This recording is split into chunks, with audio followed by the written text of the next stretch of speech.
Don't expect any these and thous. I'll fight if it's for a good reason.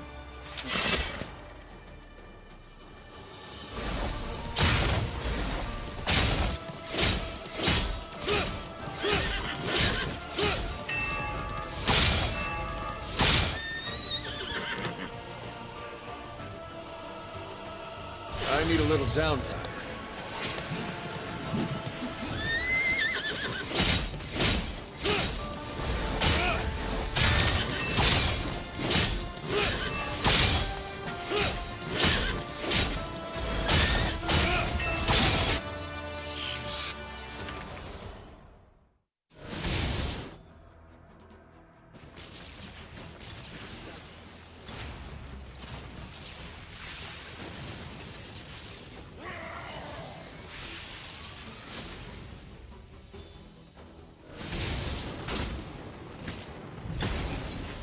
Another day, another dire threat to Earth. I don't need armor, but this is good armor.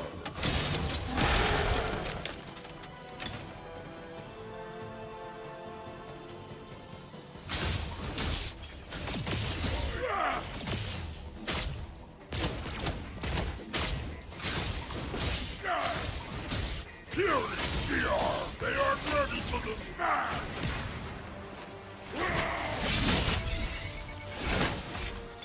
Going back to base.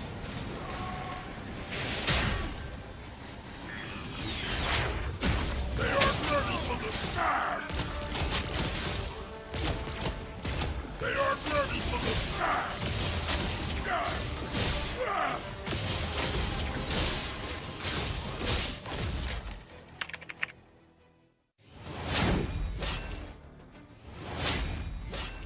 How may I bring glory to Amora? The Blood Axe thirsts for battle.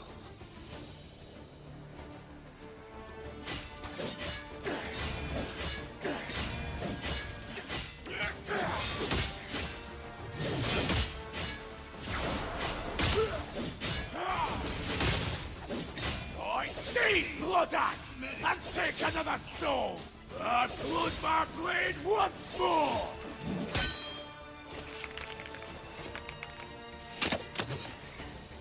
We have nothing more to do here.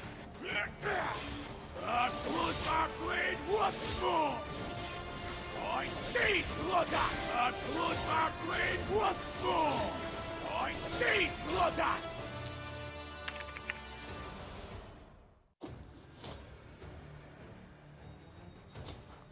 Hey there! Hope you need me to fight some bad guys!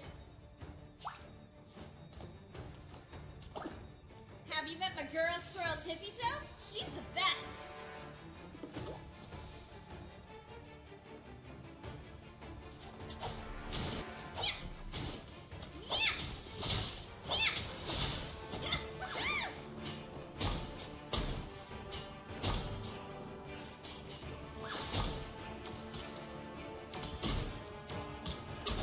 Nobody takes squirrels serious until they meet me!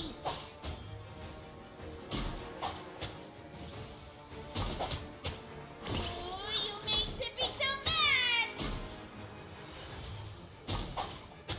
Do you think Tony Stark is watching?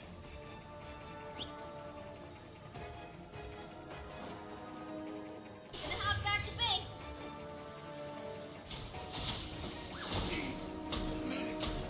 Ah! You made Tippy Toe mad! Ooh, you made Tippy Toe mad!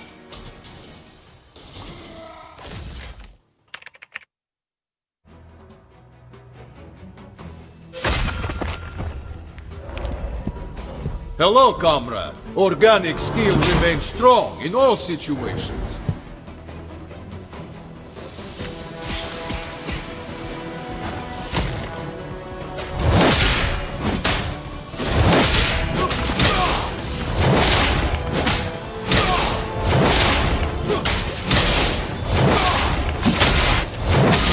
No one else I know can do this!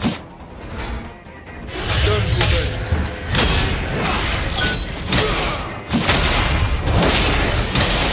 Ah!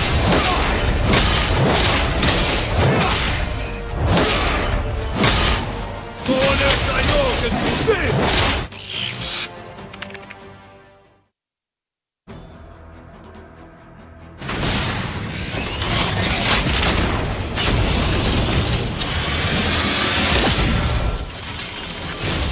The Shi'ar need to learn some manners. How about we teach them? This suit was made with an alien invasion in mind. If you're looking for the best in space combat armor, you came to the right place.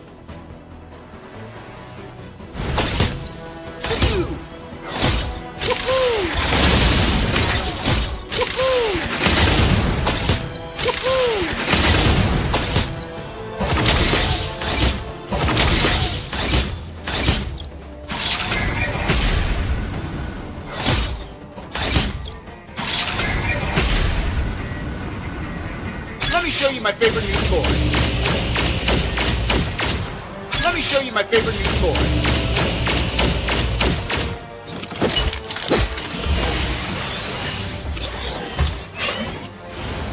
Well, time for a little R&R at base.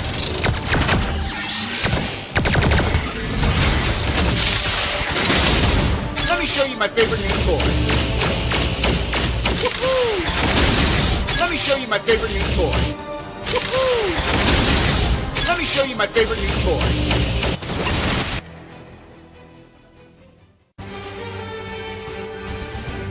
Speak carefully to the ruler of hell.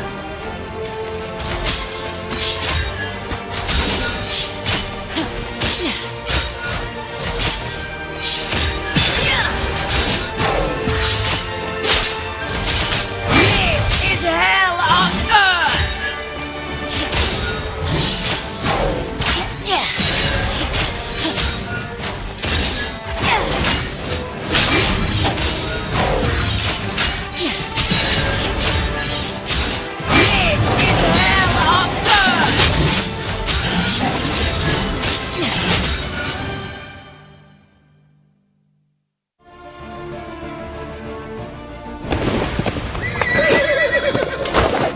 Don't expect any these and thous.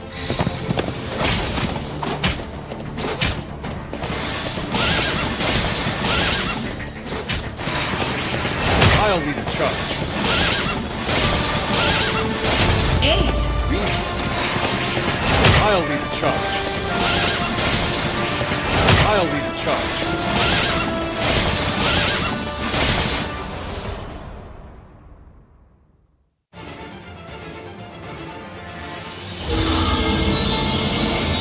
I am pleased to see you. Do you need help?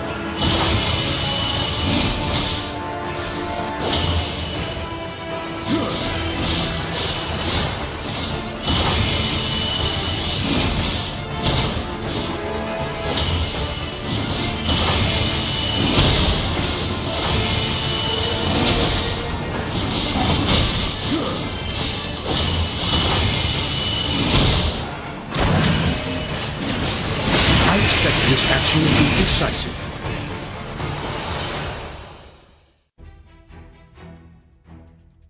Got a CR problem? I can handle it.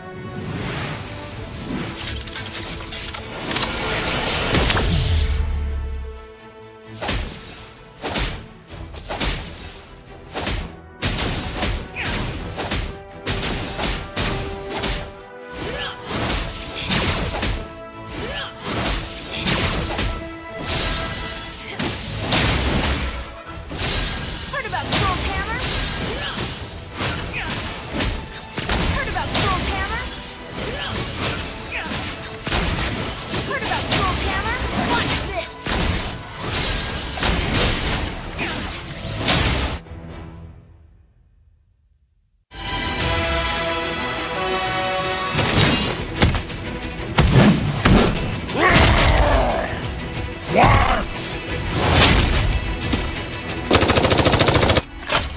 How may I bring glory to Amora?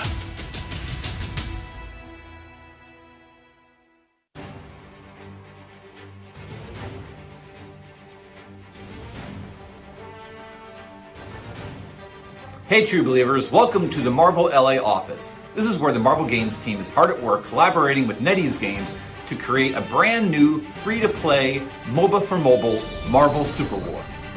Now, Marvel Super War gathers superheroes and supervillains from across the Marvel Universe into one colossal clash. From the Avengers and the X-Men to the Guardians of the Galaxy and Spider-Man, players can take their favorite characters straight into combat, using their awesome abilities to create epic moments on the battlefield. Speaking of the battlefield, Marvel Super War will take you to Wakanda, the Black Panther's kingdom, one of the Marvel Universe's most exciting, iconic, and technologically advanced locations. And we've drawn inspiration from decades of Marvel comics to create an authentic and immersive experience for players. Now, unlike traditional MOBAs on mobile, Marvel Super War is focused on fair combat and balanced gameplay. Marvel Super War offers a completely open and free buff system, meaning that reputation and achievements can only be earned through skill and perseverance. Another one of the game's key pillars is its unique utilization of the Marvel characters' wide variety of powers. Every hero and villain in Marvel Super War has a series of abilities that can be smoothly turned into devastating combos, adding depth and excitement to the gameplay. Players can play as Deadpool and switch between melee and ranged states in order to deliver perfectly timed attacks, or dash and slash as Black Panther to deliver the finishing blow. Teamwork is always the most important factor for victory. In Marvel Super War, players can conquer the battle anytime, anywhere, by choosing their favorite superhero and assembling others to create unique team-ups. Whether it be partners like Vision and Scarlet Witch, the rich and powerful like Iron Man and Black Panther, or rivals like Cyclops and Magneto, they can all be teammates on the diverse battlefield of Marvel Super War. Ready to conquer your foes? Team up with your friends and let the battles begin in Marvel Super War.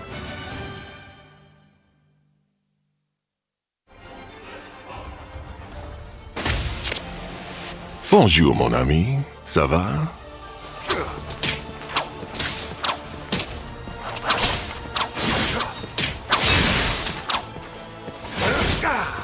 You're out of chances! You're out of chances! Ami, I think we're in good shape. Venga, mon ami!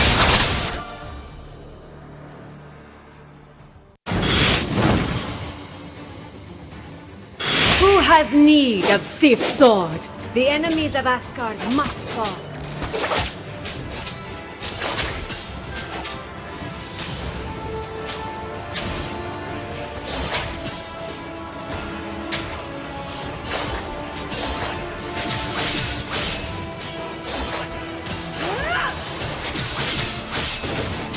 This blow will tell the tale! This blow will tell the tale! Folklore for Asgard!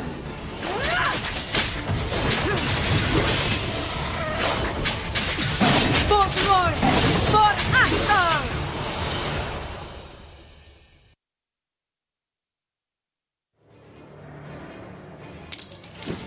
The accuser has no time for pleasantries.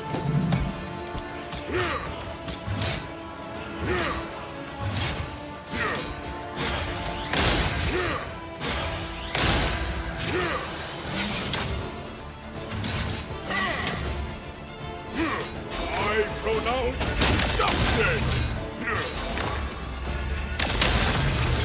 Here is your sentence! I pronounce justice!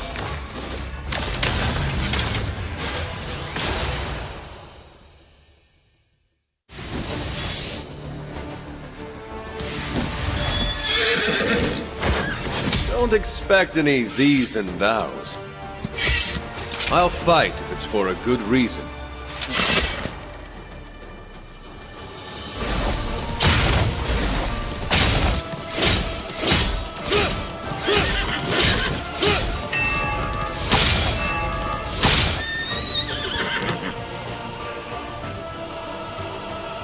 I need a little downtime.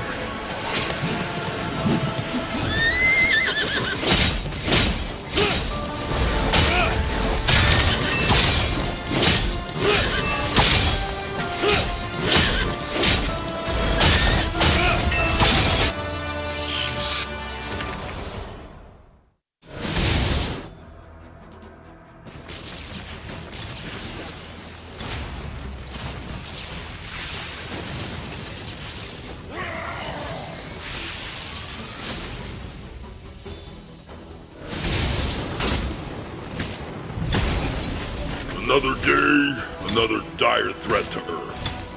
I don't need armor, but this is good armor.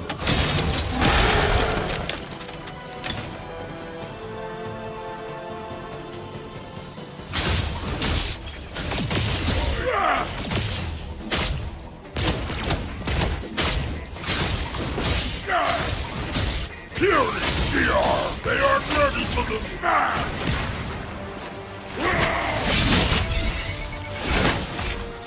Going back to base.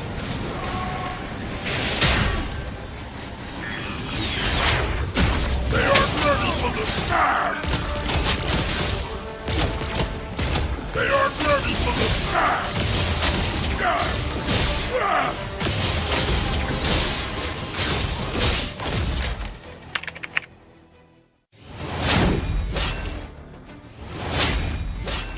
How may I bring glory to Amora? The Blood Axe thirsts for battle.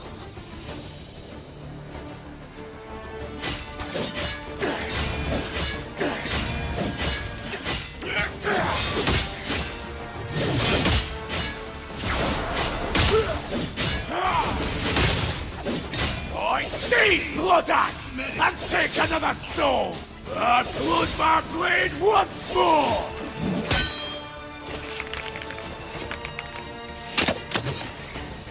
We have nothing more to do here. And blood my blade once more! I need Blood Axe! And blood my blade once more! I need Blood Axe!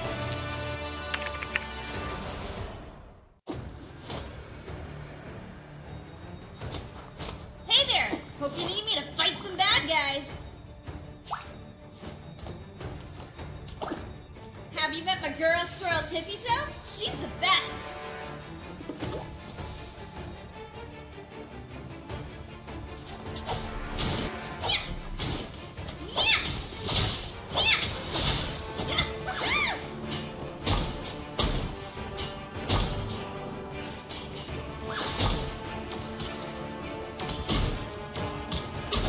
Nobody takes squirrels serious until they meet me!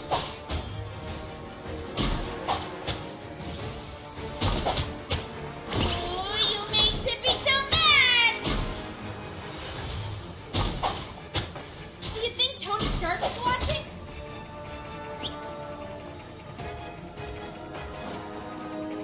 Gonna hop back to base.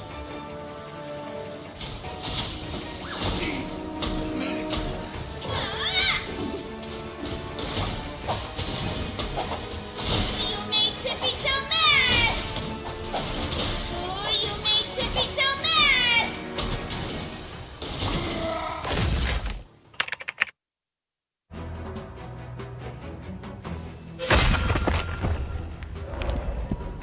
Hello, comrade. Organic steel remains strong in all situations.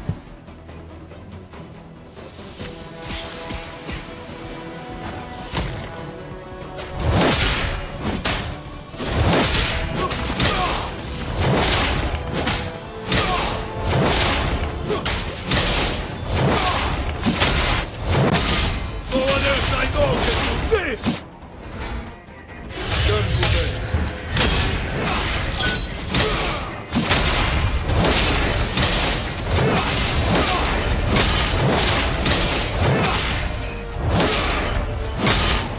No one else I know can do this!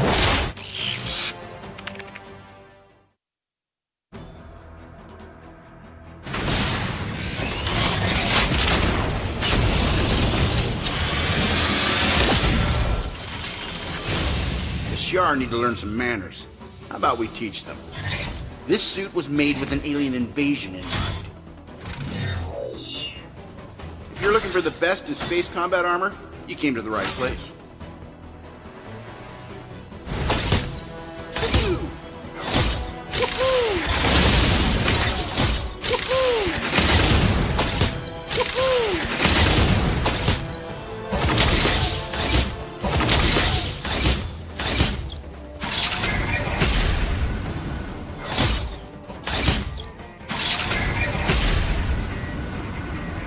Let me show you my favorite new toy.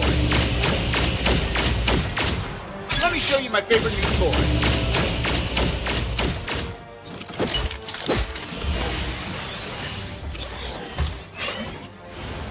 Now, time for a little R&R at base.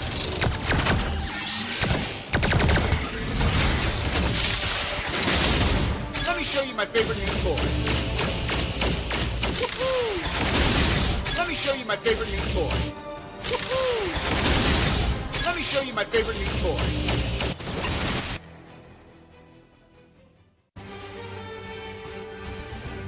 Speak carefully to the ruler of hell.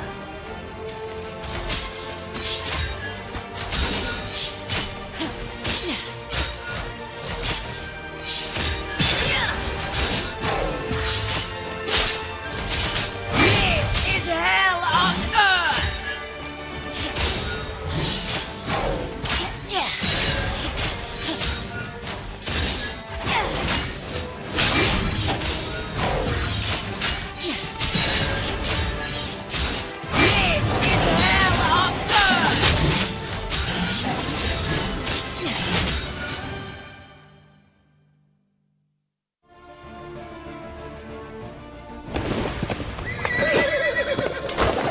Don't expect any these and thous.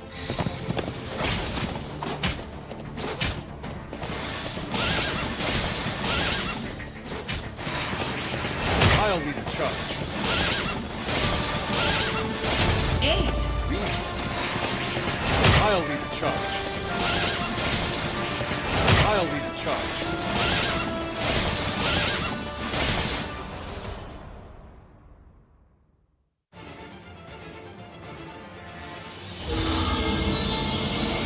I am pleased to see you.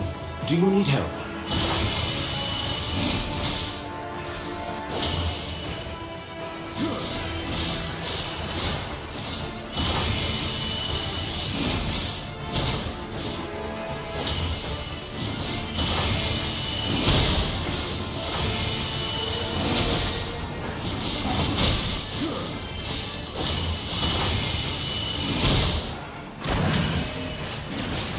I expect this action will be decisive.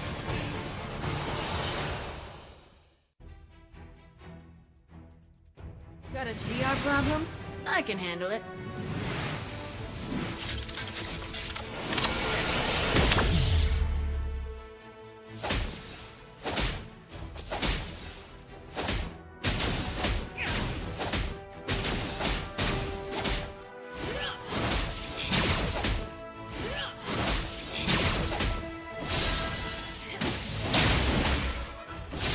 Heard about Toke Hammer? Heard about Toke Hammer? Heard about Toke Hammer? Watch this!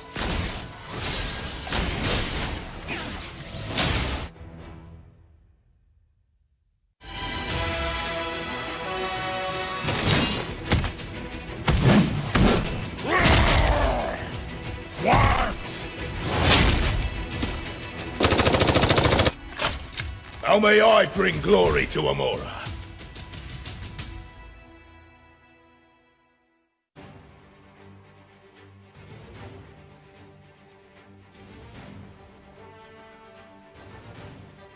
Hey true believers, welcome to the Marvel LA office. This is where the Marvel Games team is hard at work collaborating with NetEase Games to create a brand new free-to-play MOBA for mobile Marvel Super War.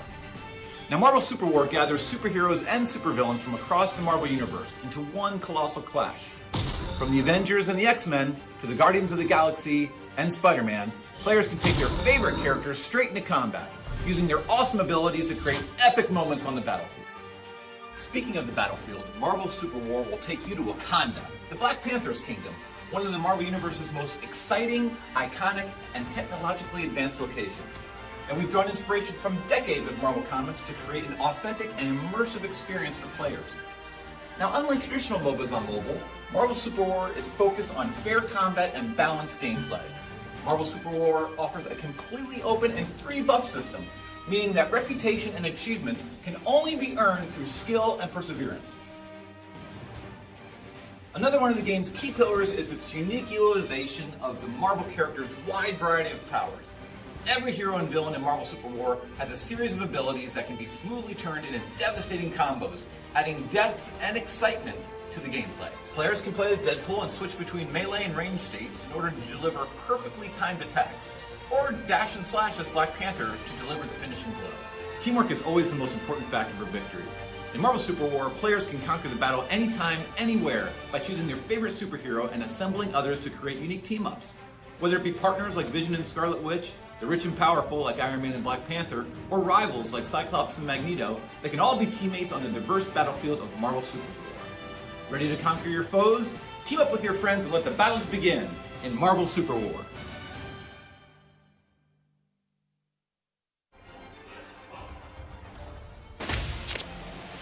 Bonjour, mon ami. Ça va?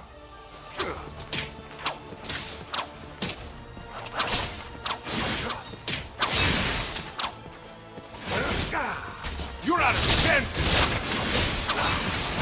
You're out of senses! Ami, I think we're in good shape. Snake eyes, mon ami!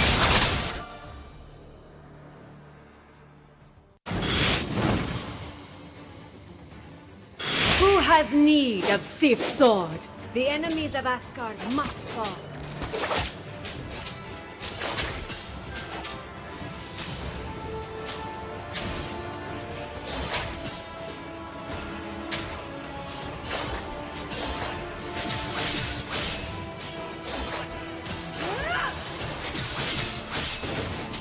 This blow will tell the tale! This blow will tell the tale! Folklore for Asgard!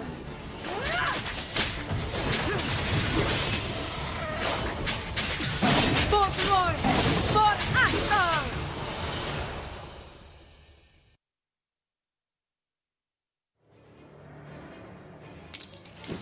The accuser has no time for pleasantries.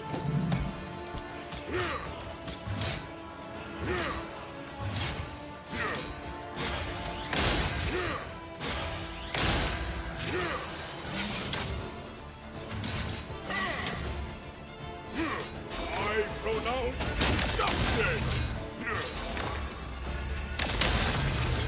Here is your sentence! I pronounce justice!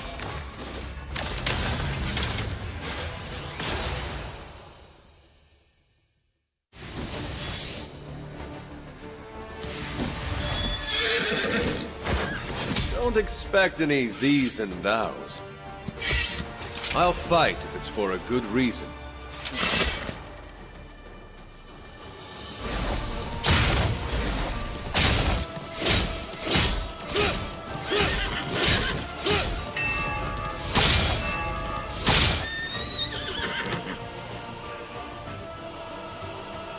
I need a little downtime.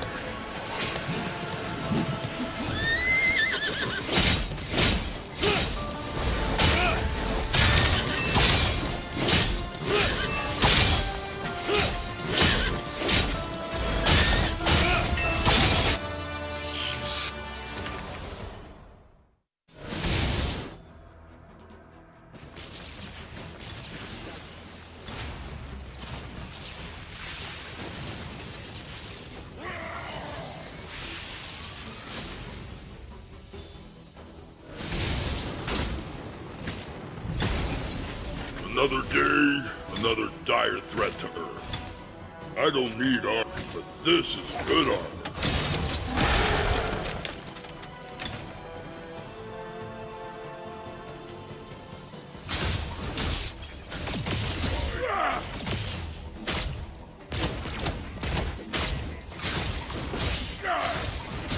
Fury Shi'ar! They are ready for the smash!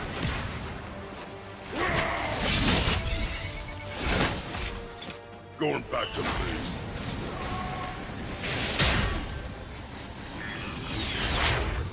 They are ready for the smash! They are ready for the smash!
Welcome to Top Clans 2020.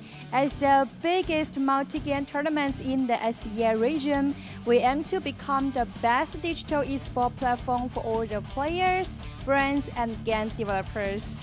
And we want everyone to come together to embrace love for esports and games.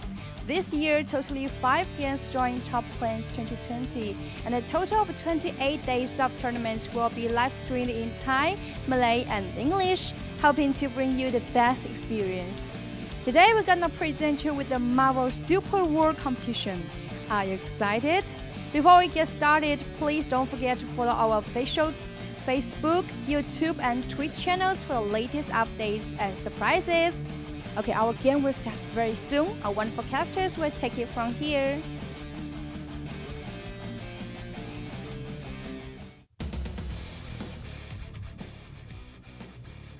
Ladies and gentlemen, good evening. Thank you so much, Vicky. My name is Leo. This here's Keisaya. We'll be bringing you the action here at day number 2 at the group stages of Top Clans 2020 featuring Marvel Super War. Again, it's the first year featuring MSW, and what an honor it is to be at your service for this evening. I'm personally excited. Keisaya, how are you feeling? Super extra excited. Everything that you can describe how I'm feeling tonight, you can use it. But yeah, I'm so excited because we got in here a lot of teams who will be representing their countries, and not to mention we got 2 representatives coming from the Philippines, Bren Esports, which will be battling it out on the first 2 series tonight, and Nomad Rage as well.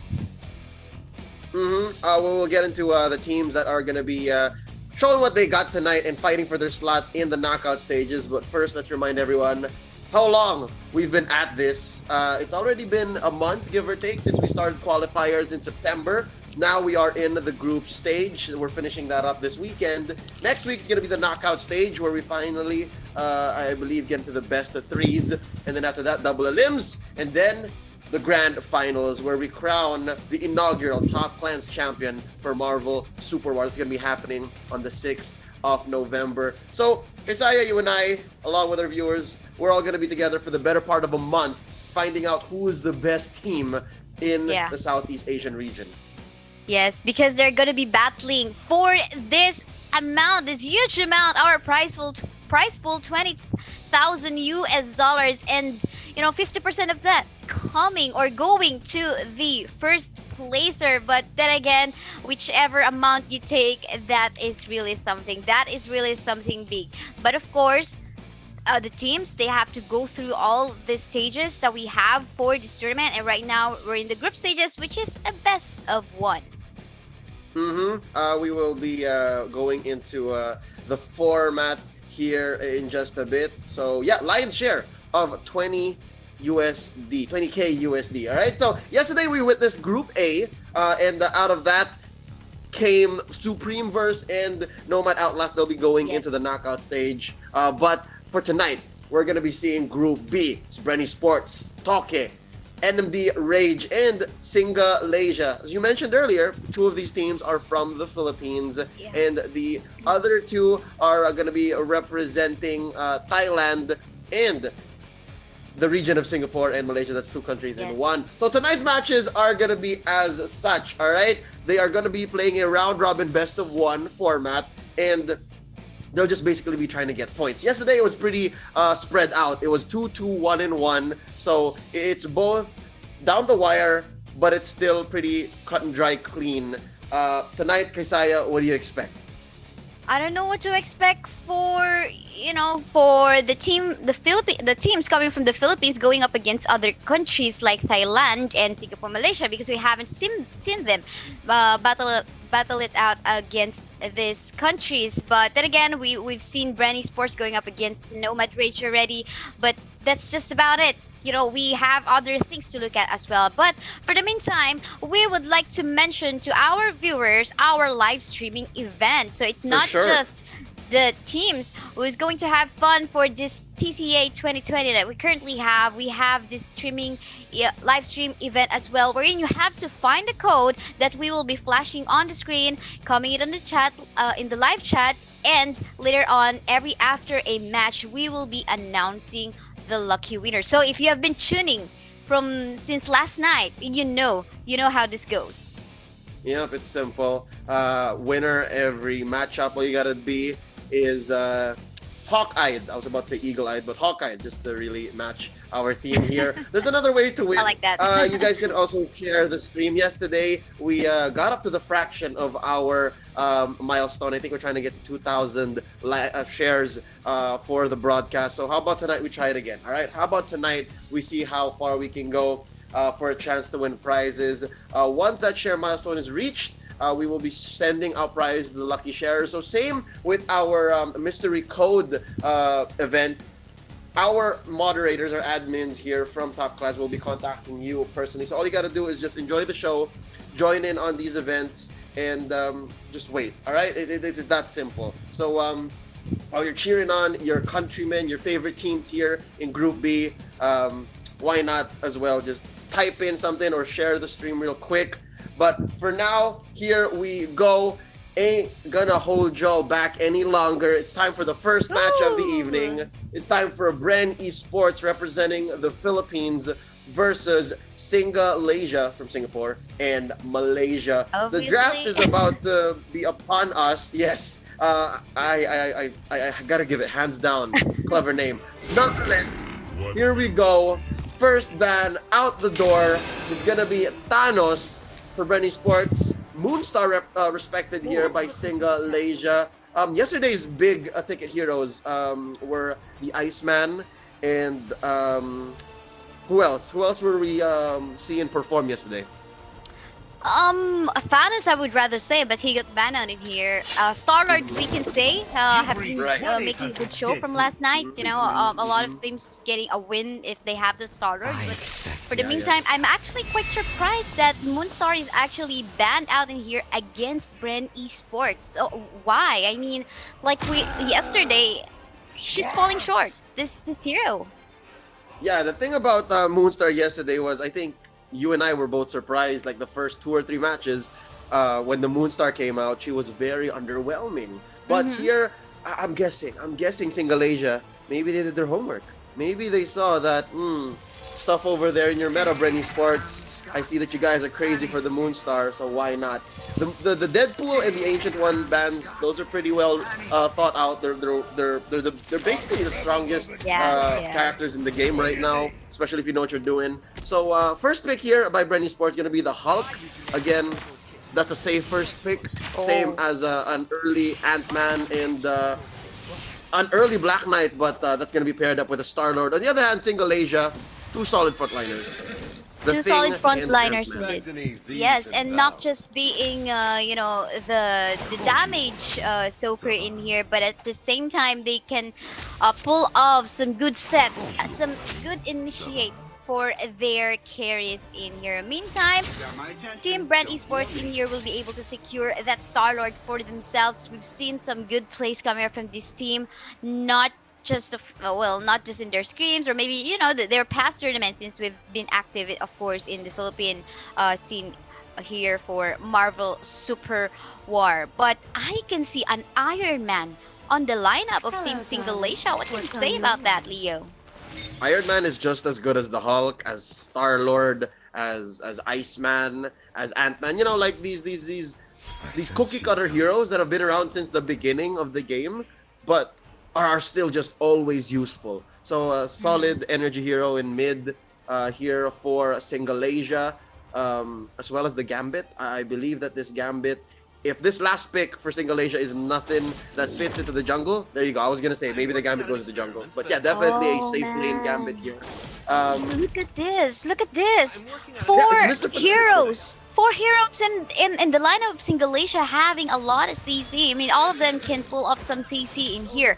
And I'm kind of scary for this one, since it feels like they really would want to protect the Gambit. Well, yesterday, that was the story of maybe the first 4 or 5 matches was CC wins games, right? Only at about the halfway mark did we see anything but CC winning battles. That is crowd control, guys, whether it be slows, stuns, knockups.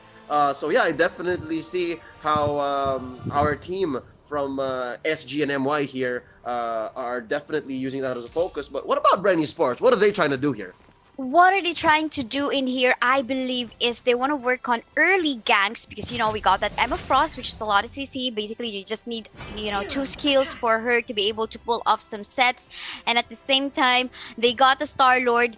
They have this capability to go for a split push strategy. But for the meantime, look at that 5 members coming from the side of Singalaysia, patiently waiting in the bush. I wonder who's gonna fall off to this trap. I hope neither. Because Bren Esports, they're not even there yet, right? They're not even there yet. So Singalaysia, I think they know that this is a free invade so far. Very aggressive start. Yes, very aggressive start. But I like what Bren Esports did in that one. They immediately decided to go onto the other side of the camp, their opponent's camp, and try to just counter invade. They got it. I think the mirror worked. Rocky, Boer, and Bobati could not answer fast enough. They do send the Ant-Man still, but there's enough of a presence by Sync 1 in mid to continue the pressure. So again, Bobati stuck in mid to answer this early push. So yeah, we're not even past the minute and a half mark, not even 2 minutes yet. And already both teams showing us that, they have certain strategies, and even if Bren Esports were off to a slow start, they were able to answer back. And by the way, this is something that we did not see from last night. The invades, and I'm happy to see that it is actually happening in a very high level type of competition, wherein we get some of these Southeast Asian countries in this Top Clans 2020. So I'm so excited. It appears that both of the teams, they are very aggressive, but look at that very low HP Rocky player in there. The Yama will fall down. The first blood is going to go on to the side of Bren Esports. What a surprise. Unfortunately, we did not see that coming. We did not see how that actually started. This is passion. This is purely passion out of what happened on the top side. Yep. Rocky B, I think he overextended. Not sure if he even took maybe 1 or 2 turret shots, but that is going to be him expending his teleport. He really needed to answer back, or else the Black Knight from Bren Esports would have really just taken over. Now there's another big fight in mid. Oh, another big fight in there. Look at that. Super low HP. Mr. Fantastic will fall down into the hands of the Adam Warlock. Not to mention, by the way, AV1 is actually able to cut the minion waves from the top side and giving a Rocky B problem, because look at the minion waves. It's already trying to hit the turrets up on top. Yep, so I think we've seen this strategy yesterday, wherein I think it was Aaron. There you go, Aaron from Nomad Outlast locking in his lane opponent. So yeah, that means if AV1 does this right, Rocky B cannot even join team fights. So they're going to have to rely on the Thing to be their frontliner. So this is a good strategy, I think. They should keep this up to maintain this lead. It's about 1,000 gold ahead, 3 minutes in, 2 kills to none. And yeah, if earlier we saw that Singalaysia were even brave enough to go for invades, now look, they're staying to their own side of the map. And here's another one. Look at this AV1, so aggressive. Oh, this is what we are actually expecting for Bren Esports to do. Shook him on that Emma Frost. Emma Frost really good in early ganks. And, I think for as long as Bren Esports is able to continuously punish and get their lead, their advantage in the time lineup. Before we talk about that, look at what is happening on the bottom lane part of the map.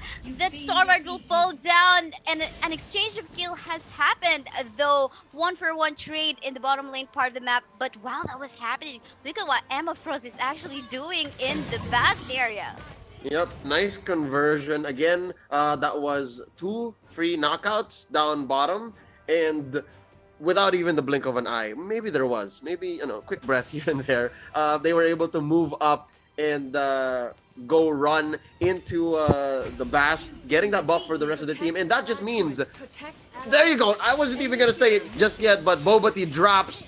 Rocky B coming in a little too late. Super Soldier form already pushing back the rest of Bren Esports, but they didn't even try to fight. All right? They didn't even want to go for mid because that's not their move here. Their move here is to look for a fight up top, force it, And then even maybe, looking for the overextension here from the Mr. Fantastic. Singalaysia is just grasping at straws. Not even 5 minutes in, Kaisaya, and they're already down 3K.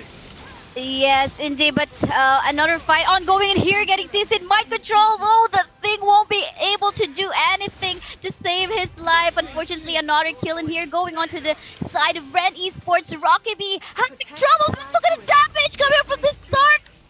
Victory streak for our Star Lord on this one, and another one. Oh, what is happening in here, Star? No. Star. Almost to death. But look at what is happening right now. The strategy that Bren Esports would want to pull off is actually working. Early ganks coming from the Emma Frost, and early pushes coming from the Star-Lord. Yep, and I don't think it's early. I actually think these conversions into main turrets, into like lane turrets, are actually pretty slow given how far the advantage of Bren Esports already is, Kaisaya. 8 knockouts, about 4,000 gold. There's another push in mid by Ace. And that's what's so dangerous about the Adam Warlock here we didn't see at all yesterday. Nice charm here! And the CC by Jet! Here's another super soldier knocking up 2, but Jet is going to suffer the knockout here. Gambit gets a kill. Adam Warlock on Ace! Ace is doing so well, able to knock out Boba T. Slurpy slurp. Look at everyone even going under. Everyone going in. Bullying the Gambit inside his own base, and he's able to go out with impunity. Wow, is this going to be an early search? I think they can, but that would be a little too bold. I think they should be okay with just pushing first. Yeah, whatever it is, regardless if it's pushing or going for the searcher, it is them getting the lead regardless. But for the meantime, I like what Bren Esports is actually doing in here. You know, prioritizing what could not come back already, which are the turrets. So this is a good priority coming from the side of Bren Esports. I like what they're doing. But yeah, gotta commend that Adam Warlock a while ago with a really solid energy hero type that has some high sustain. Yep. I don't think I've ever seen Adam Warlock even have to use his passive, you know, the Dark Matter-esque passive. But there's another big fight here up in the jungle of Singalaysia. AV1 barely surviving. That's another knockout by our Star-Lord here. And where is he? Did he just rocket boots out of there? He's so quick. Man, I mean, what do you expect coming from a starter? Of course, rocket boots from one way or another. So look at this multitasking being done by Bren Esports right now. Star-Lord not even afraid to actually go for a split push down bottom part of the map, stealing maybe the blue buff from the jungle camp of Singalaysia as well. And you know, the searcher as well being taken by Bren Esports. I like how they're doing, or how they're working on their performance here right now. But let's take a look at this one. Leo, what is happening? Star once more in trouble with just a sliver of health. He barely just gets knocked out here. Rampage triggered by Ace. Into the back once more. AV1 getting bullied. Knock up. There's the shutdown here by the Thing. Didn't even stand a chance here. Nunu gets it. And I think Nunu has to really step up here, since our Ant-Man, Rocky B, has so much work to do up top. And I guess Nunu has been down bottom anyways for the most part, protecting LV here. So yeah, good on them. That's a little bit of gold for the shutdown, but it's gonna be trouble. This is Surtur summoned up top already. For sure, but yeah, look at this. It's just 9-minute game time, and we can see this pure domination, well executed type of gameplay by Bren Esports. And this is not the fastest game, because the fastest game that we had is 8 minutes and 56 seconds. So regardless, I think the execution is still pretty clean. And look at the hold coming here from the Hulk. Rocky once more. Seems like, alright, he's able to back away, and this is Bren Esports. Might not be able to push this another turret on the top side. Ooh. Yeah, Kasaya, this has been very one-sided for the past 10 minutes. 9:45 already The threat of the penetration is real. Up top, that's a knockout once more onto LV. Another one onto Star by AV1. And it's a double. Down goes New as well. How many defenders left here? Bobati being threatened. I think Bobati's the only one left. Oh, it's a wipeout. Isaiah, down goes Rocky B.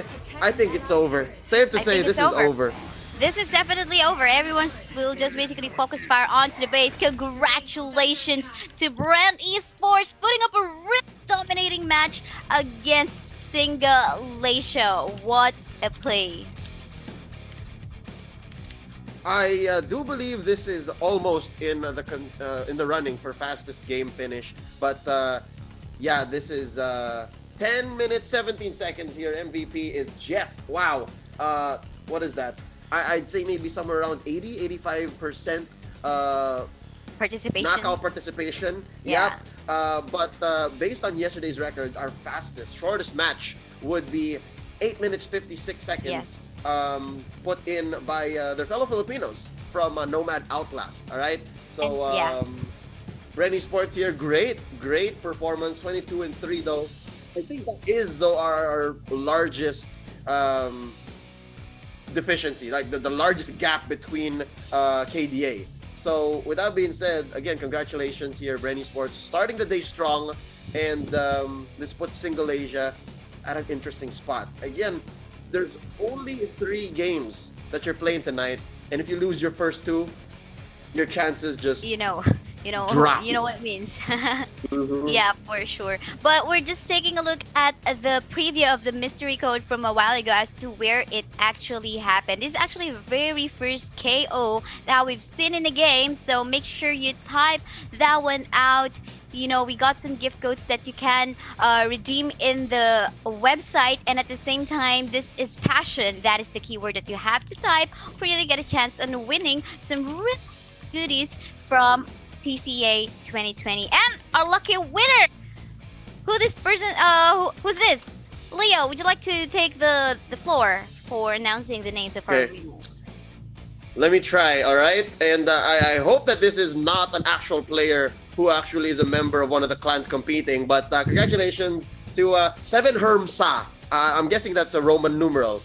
Seven Hermsa. And of course, to a member of a 2B, hope you check your inbox because you are one of our winners for this first match. Congratulations to Bren Esports here and to our 2 winners of our mystery code live streaming event. Once more, this is just the first game of tonight's group stage. We've got 5 more coming at you. Singalaysia, they're feeling the heat. Bren Esports, they started off strong. Let's see how else they perform for the rest of the evening. My name is Leo. This here is Kisaya. We're bringing you the action for tonight's Group B competition at Top Clans 2020 for Marvel Super War. We're going to go on a quick break. When we come back, more battles coming your way. Don't go anywhere.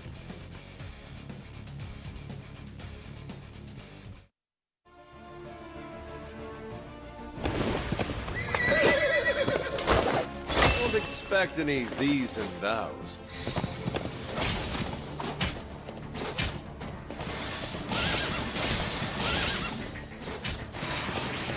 I'll need a charge. Ace! I'll need a charge. I'll need a charge.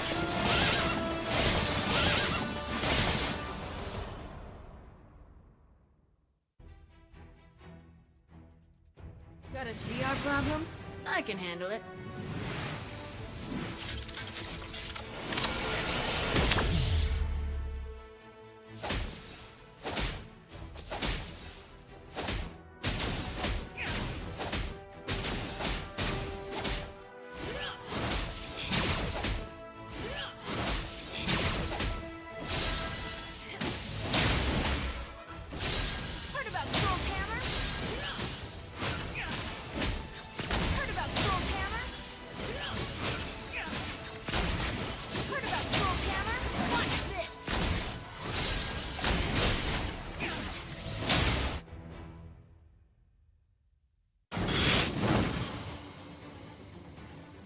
Who has need of Sif's sword?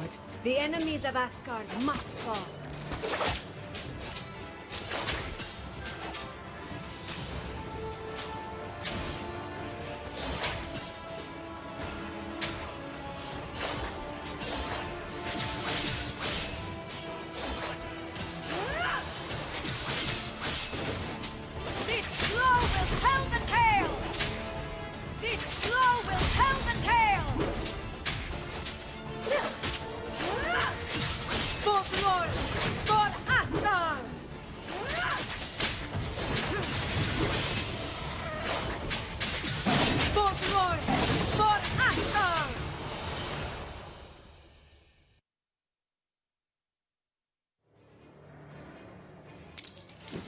The accuser has no time for pleasantries.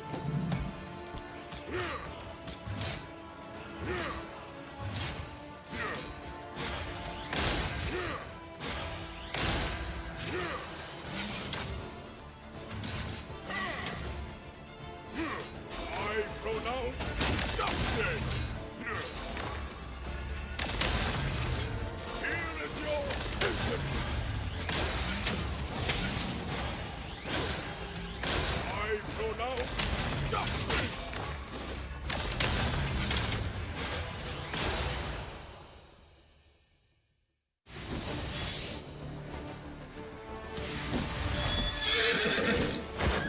Don't expect any these and thous. I'll fight if it's for a good reason.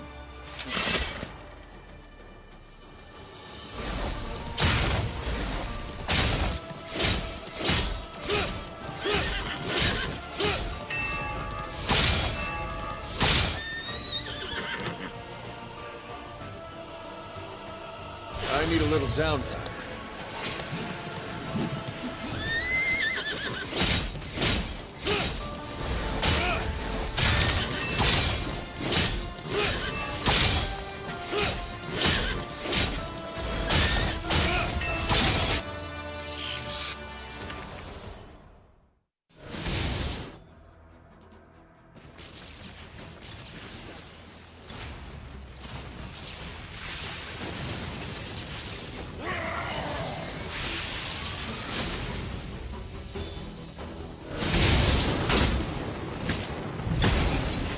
Another day, another dire threat to Earth. I don't need armor, but this is good armor.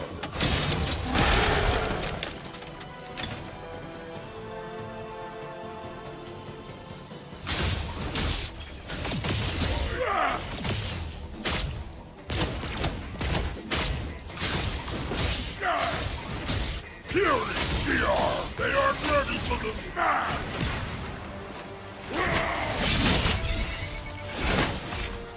Going back to base.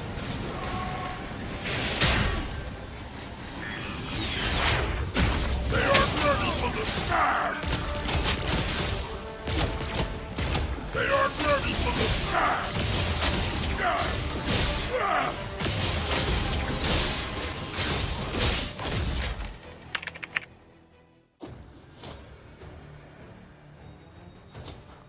Hey there! Hope you need me to fight some bad guys. Have you met my girl squirrel Tippy Toe? She's the best.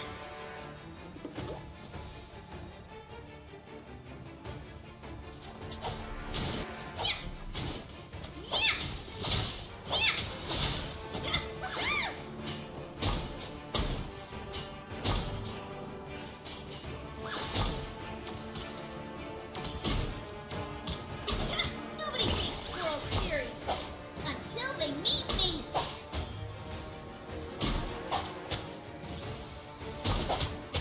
Ooh, you made Tippy Toe mad! Do you think Tony Stark is watching?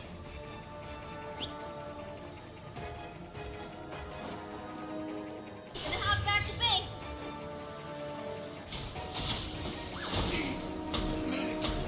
Ah! You made Tippy Toe mad!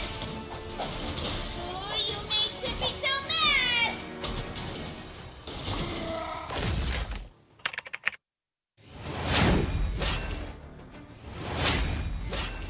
How may I bring glory to Amora? The Blood Axe thirsts for battle.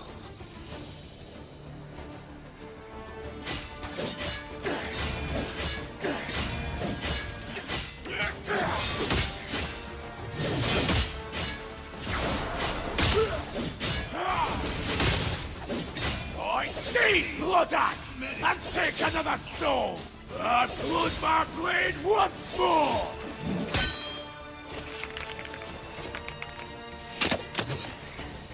We have nothing more to do here. And blood my blade once more. I need Blood Axe and blood my blade once more. teeth! Look at!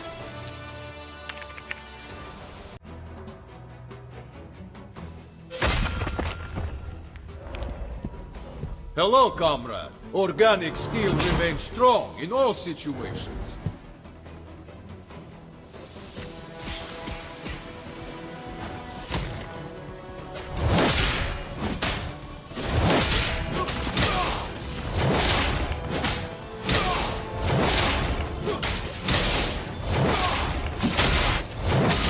No one else I know can do this! Turn to base.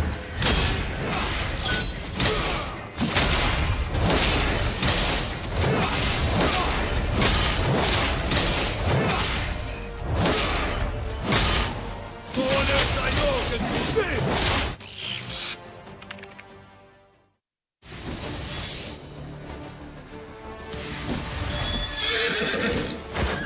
Don't expect any these and thous. I'll fight if it's for a good reason.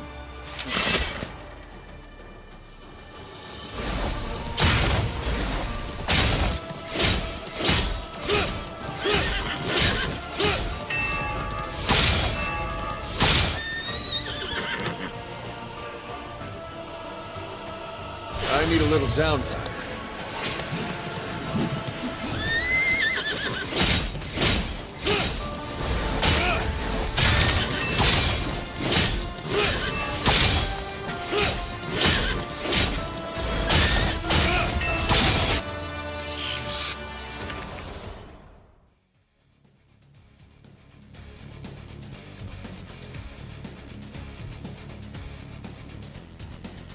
Welcome back.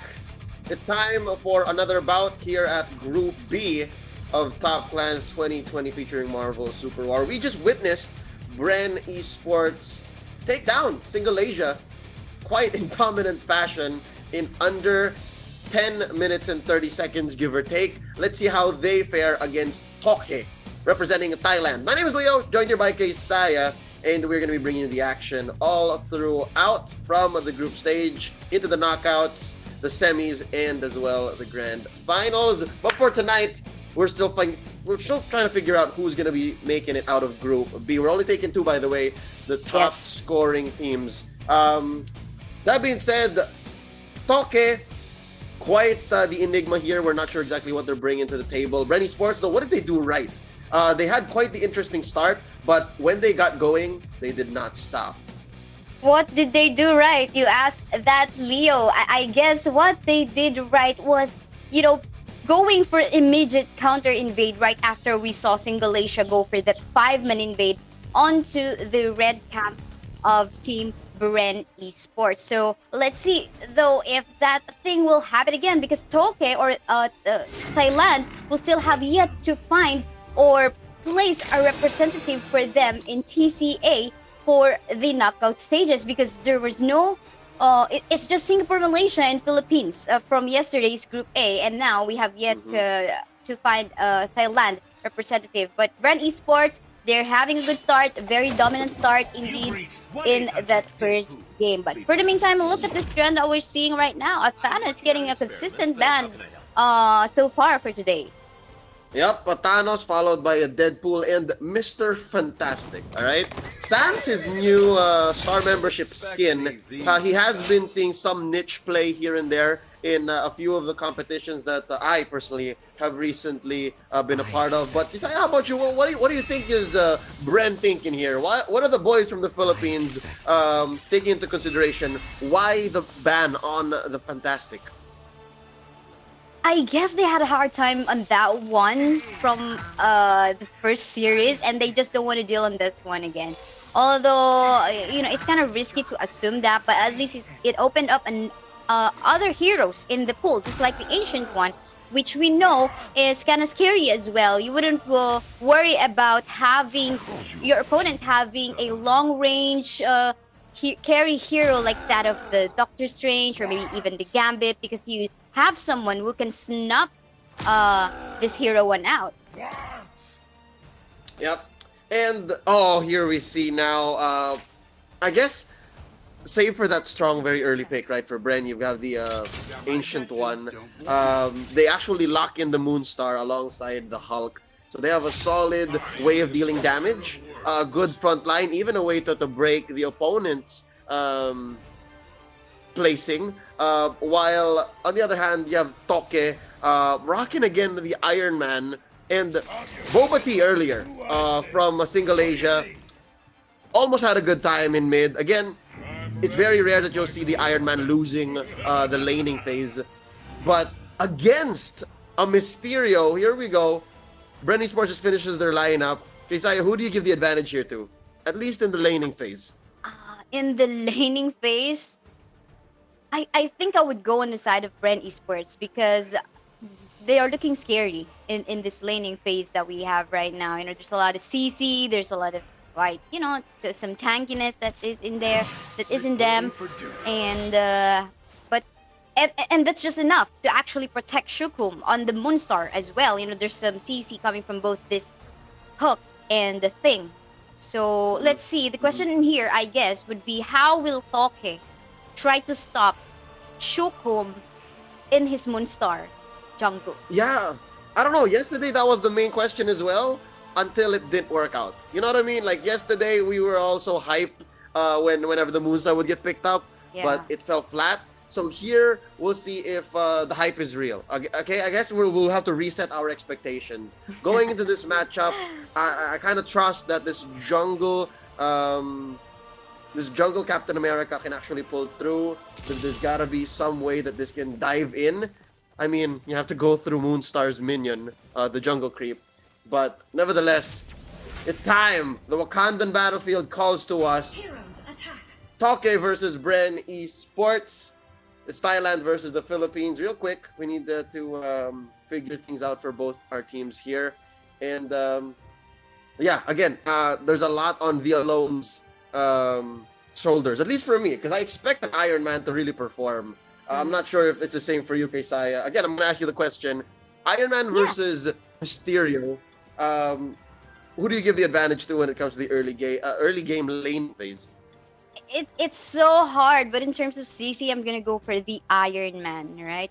And at the same time, mobility-wise, he got it. I was actually expecting a lot from that Iron Man pick from the previous game, but that didn't happen because as a team, Bren Esports made a good showing. But I'm not sure on this one. Maybe the Iron Man will redeem himself. But of course, we're talking about a different team this time. Of course, coming from Thailand. So let's see how they're gonna be performing on this one. Yep, they steamrolled. Essentially, they steamrolled the opponent. But here this time, let's see if Toke can put a stop to the Bren Esports pain train. What is that? Is that an invade? Oh no, that's fine. It's just the Captain America moving a little interestingly. All right. Let's see. Sync 1 here again. Also, I expect a lot. Deadly Orbit here. That's the main thing. That's the one thing that I think Mysterio has over Iron Man. The Deadly Orbit. I don't think there's any way the Alone can stop Sync 1 when he goes for the Deadly Orbit. That's a nice way to reposition. Yeah, for sure. And at the same time, though, well, to be fair for the Iron Man, the CC that he got against his opponent. But for the meantime, I think the main focus that we should take a look at is how Bren Esports will be able to protect their Moonstar. I'm super curious. I have been curious. But for the meantime, we can see the invade going on to the top side right now. They're trying to bully Corvus Glaive. He did not get him, but that's okay. At least enough to send him back to the base and allow themselves to clear the minion waves up top. I'm not sure if Avantgarde's had his Soul Matter pop, but if it wasn't, good. He can overextend a little later. If not, then... Did he actually come back already? Yeah, I think he did. He was able to teleport. Okay, cool. Anyways, still no early knockouts. So we can say here for sure that at least Bren Esports, they have the momentum, but they're not too aggressive. They're not feeling... Not yet. They're not feeling... I don't know what the positive part of... They might force themselves. They might lose their cool, their composure, and walk into, you know, an Avenger Vanguard where the Musa just falls. And that's more likely than not. So... I'm glad that you and I are on the same wavelength. We understand that Bren Esports needs to keep themselves in check. Oh, look at that poke coming in from the Mystery. It's not too much, but later on, maybe if that is in the late game stage, I don't know how much this Mysterio can pull off in terms of damage, in terms of burst damage. But yeah, again, it's pretty passive right now. There's no invade that happened. Everyone was just like, they had a similar intention of what to do in the early game time. And everyone's just basically farming. Look at that, 7.4k for both of the teams right now. And I think they're just waiting for the boss fight. Yeah, it's a chess game. This just feels like it's a chess game. Like, they're not trading pieces. They're very conservative. If ever, they're just giving up pawns. But that's it. No real... No real knight moves, no bishops. Pun intended, Black Knight wasn't picked here. You know, the rooks are not making their big jumps. So, yeah, I guess this fight onto Ace, or that fight with Avogards up top, that's the next thing we have to a big team fight or to a gank so far. And we're approaching the 5-minute mark. And again, yeah, I think I agree with you. We might have to wait for Bass. That might be the first big clash that we see between these two teams. I think they're starting it right now. Bren Esports is. And now let's see what team Toke can do about this one. They were able to secure the best that they have started. And I think they're going to retreat. Oh, will they try to chase North? Yes, North. And the first KO will go on to the Moonstar. What a play. What an execution again by Bren Esports. Shokum just took him by the reins and knocked out the first player from Toke to have overextended. And here's another one potentially. Down goes the Iron Man. Oh no. It's another knockout here. Coming in from Sync 1. Down goes the Gambit. It's not the frontliners. I mean, North XX was the first knockout. But here, the Gambit, you would assume that he would have survived given how many flips, how many dashes the hero has. But so far, I think Bren found their window. They found the wavelength wherein, you know what, if we hit it this way, they'll never know what's coming. And so far, they're putting the pressure down bottom, but they're leaving Avogards up top. They might regret that. Yeah, but you know, I think this is Bren Esports apparently knowing as to when and where they can go for a Team 5 Avogard in here onto the top side. Gonna flicker out. That turret, I think, is almost to fall down. Just one hit, it can fall down already. And do mind, Bren Esports is actually apparently not able to take down any turrets as of yet, despite getting the 3-kill lead. Yeah, 3-kill lead. That's slowly turning into an economic advantage. 1,000 gold already. North X feeling a little friskier. Wants to pick a fight with Jet and AV1. Here's the knockup. Ladies and gentlemen, the Ant-Man falls. And that's another disengage. Jet just barely alive. AV1 keeping his friend at bay. And Ace. No swap. Confirmed, but that is going to be a knockout for Shokum up cam. That's a double for Shokum. We're not able to see that, but that is something really, really great for the hands of the Moonstar. I think they want to push this turret onto the top side right now. Avogard, even though he's going for his passive right now, I don't think he will be able to make it out. He's going to fall down anytime soon onto the hands of any member. Yes, the Moonstar on this side, but that is actually a 1-for-1 exchange so far, because we saw a one member from the side of Bren Esports already very low on HP. But despite that, they were still not able to push the turret up top. Yeah. Interestingly enough, there's a fight happening on both fronts, top and bottom, and another one for Shokum. I don't doubt this turret is gonna go down, Kaisaya, because that's what Shokum does. Whatever he touches crumbles. And what's that? 601. That's the number. 601 on this Moonstar. And look at that. Not even wasting a second. Goes for the Surtur. I'm not sure Toke even knows this. Look, because there's only the Iron Man and Avogards in mid. And they're even pushing. So as far as they're concerned, Shokum is just hiding somewhere in the jungle, but not really going for the Surtur. Look at that. Yeah. Taken at 7 minutes. Taken at 7 minutes. Wow. And that was like some kind of surprise for Team Toke. Top Clans Impact. That is your, what do you call that? Mystery word that you have to type in the live chat. But yeah, going back to the action in the game. This is Bren Esports again. Although you can see the slither of HP on the top and bottom turret of Bren Esports. This is them wanting to be consistent in terms of not allowing their opponent in making any kind of pushes. And that happened in the previous match too, the Series 1 for tonight. They figured it out earlier in Series 1, in Game 1, against Singalaysia. Here, it took a little longer. It took maybe 5 or 6 minutes, but eventually they did. And now look at this. The Super Soldier stands no chance, immediately disengaging as well. Unibeam here, popped by B alone. The damage is dealt already. Down goes AV1. Is that the only casualty for Bren Esports? No, Sync as well. And Jet goes down. Is this the turnaround that Toke needs? But they do lose a few members and a turret along the way. Well, Shokum is unstopped, is left here to run rampant, taking Bast, pushing this turret. Wow, Shokum, one-man army. The goodness in here is that Shokum, that Moonstar, hasn't fallen any as of yet. You know, no deaths is all for that one. And I think for as long as he's safe, she's safe, that's okay. And I'm pretty happy that he wasn't actually there in the team fight wherein the rest of the team or the members of Bren Esports were actually quite overextending between that tier 2 turret as well as the inhibitor turret in the mid. So I think they just have to avoid that one out. Else they will be giving a chance. Oh, what was that? Ant-Man getting caught out by Moonstar, by one of the members of Bren Esports again. Unfortunately, that was quite an off-cam kill. But yeah, I mean, just don't repeat the same mistake from a while ago, because for sure this is that will allow Toke to potentially make a comeback.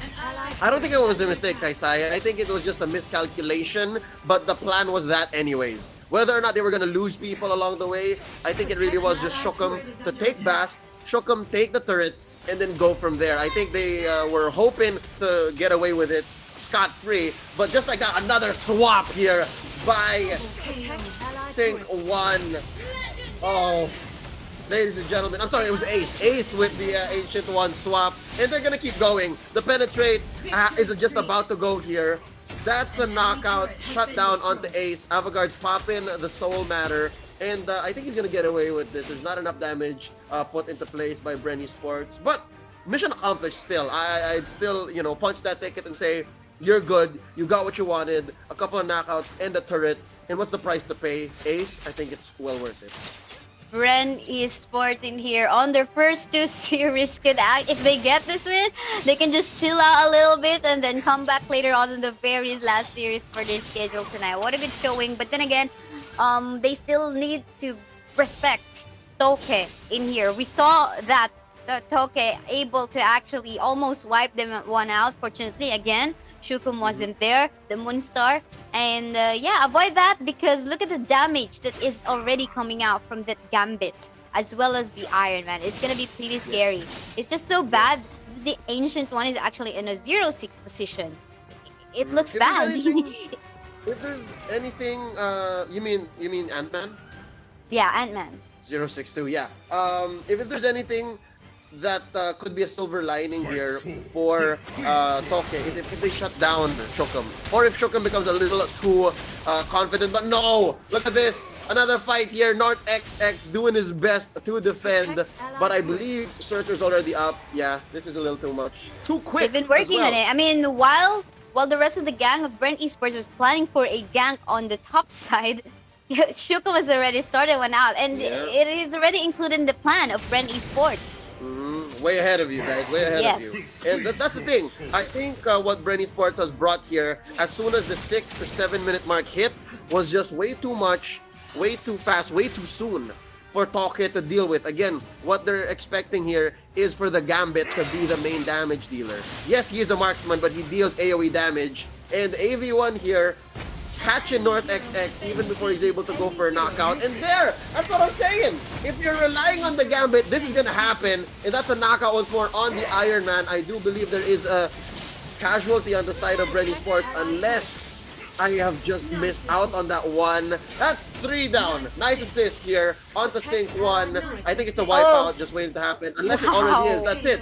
I think that's 5 down. We still have to I think it's 5 down. Still 2 turrets on the top side, and we're inside the base. Did you even see that, Leo? Did you even I see I was too busy trying to count who's left. But apparently, Bren Esports, they have this one-track mind, and so far it's been working for them. Congratulations. 2-0 so far. We have yet to see a dominant force, just like Bren Esports, in top clans yet. All right, but to be fair, we've only seen 7 teams. But yes, congratulations. 12 minutes 41 seconds. And I think Bren Esports, their performance here single-handedly redeemed Moonstar's win rate. Yeah. And I guess this is a proof that she didn't really fell off, right? It just will matter on how the teams will make use of her and capitalize on her. And Bren Esports showed that to us.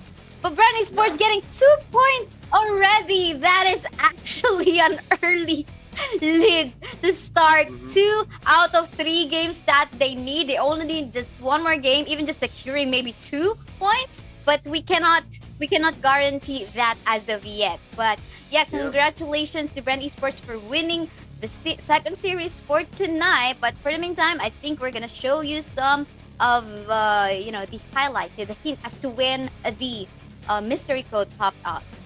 Oh yeah, this is the 7-minute 20-second take on Surtur. Again, an impactful play here by one of the top jungle players in TCA 2020 here today. Shock'em.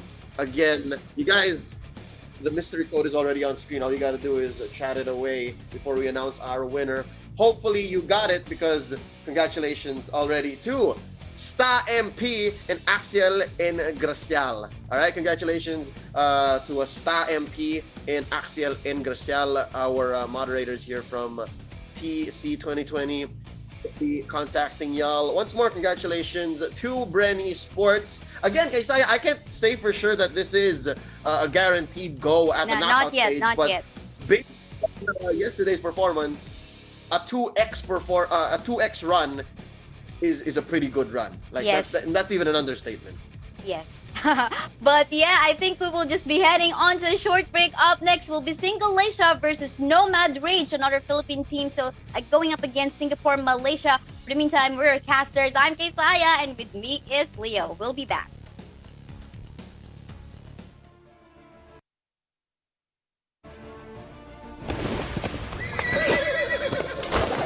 Don't expect any these and thous.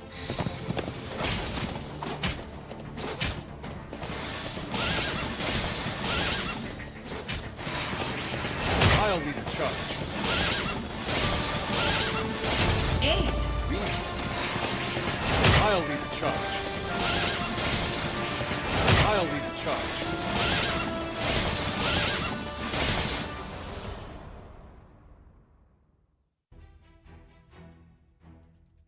Got a CR problem?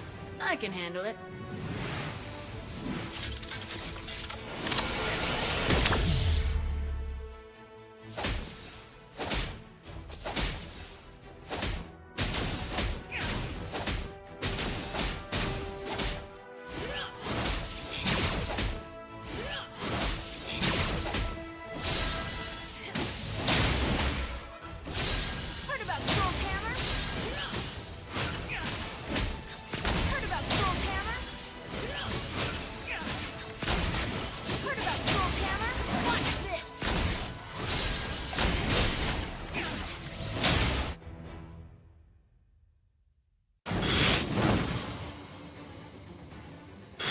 Has need of Sif's sword. The enemies of Asgard must fall.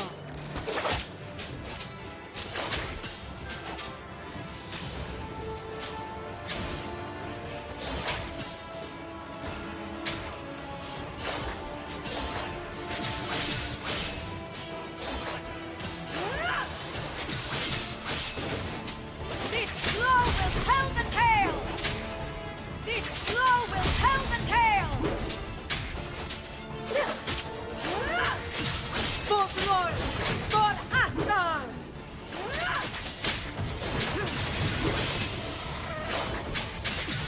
Folklore for Asgard!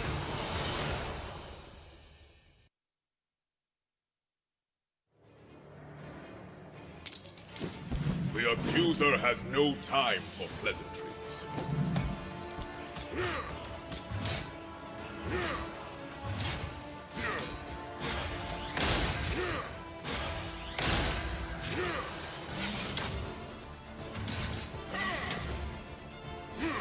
I pronounce justice! Here is your sentence! I pronounce justice!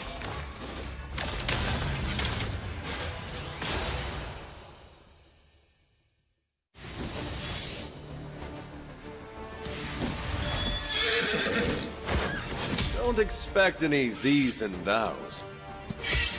I'll fight if it's for a good reason.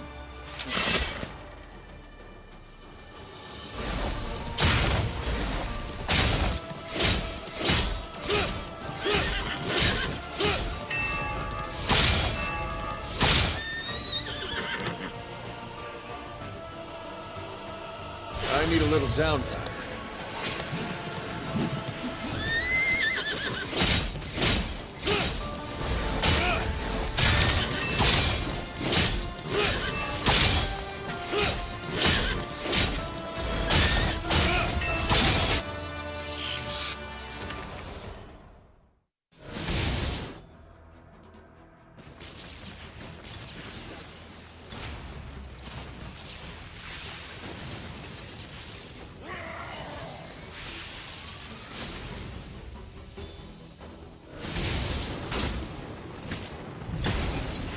Another day, another dire threat to Earth.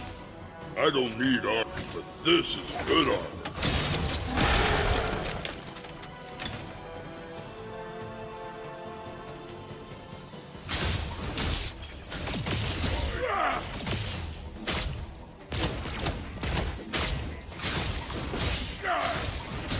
Fury CR! They aren't ready for the smash!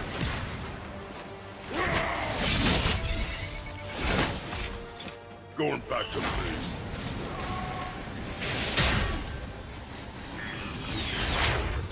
They aren't ready for the smash!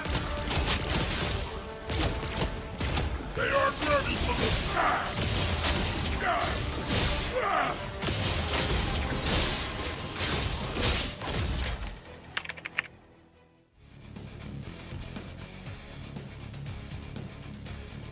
Welcome back to Top Clans 2020, bringing you the Marvel Super War action. My name is Leo, this here is Keisaya, and so far we have seen Bren Esports just mow through their opponents. First Singalaysia, then Toke from Singapore and Malaysia and Thailand respectively. Will this be the stop to the Filipinos' domination? Will Singalaysia be able to take down NMD Rage here? We're about to find out. That's game number 3 coming at you. It's a best of 1 in the 3rd series of the day. Keisaya, Singalaysia earlier, they lost to Bren Esports at about the 10-minute mark. There you go, yes. The 10-minute mark. But in that 10 minutes that they played, what were some of the good points you saw in their gameplay? I think the good point would be them trying to fight back. But I gotta admit that what they need to fix is the overextensions despite them on the losing side already. Many times we've seen the Ant-Man getting caught out by AV1 when he was on his Black Knight.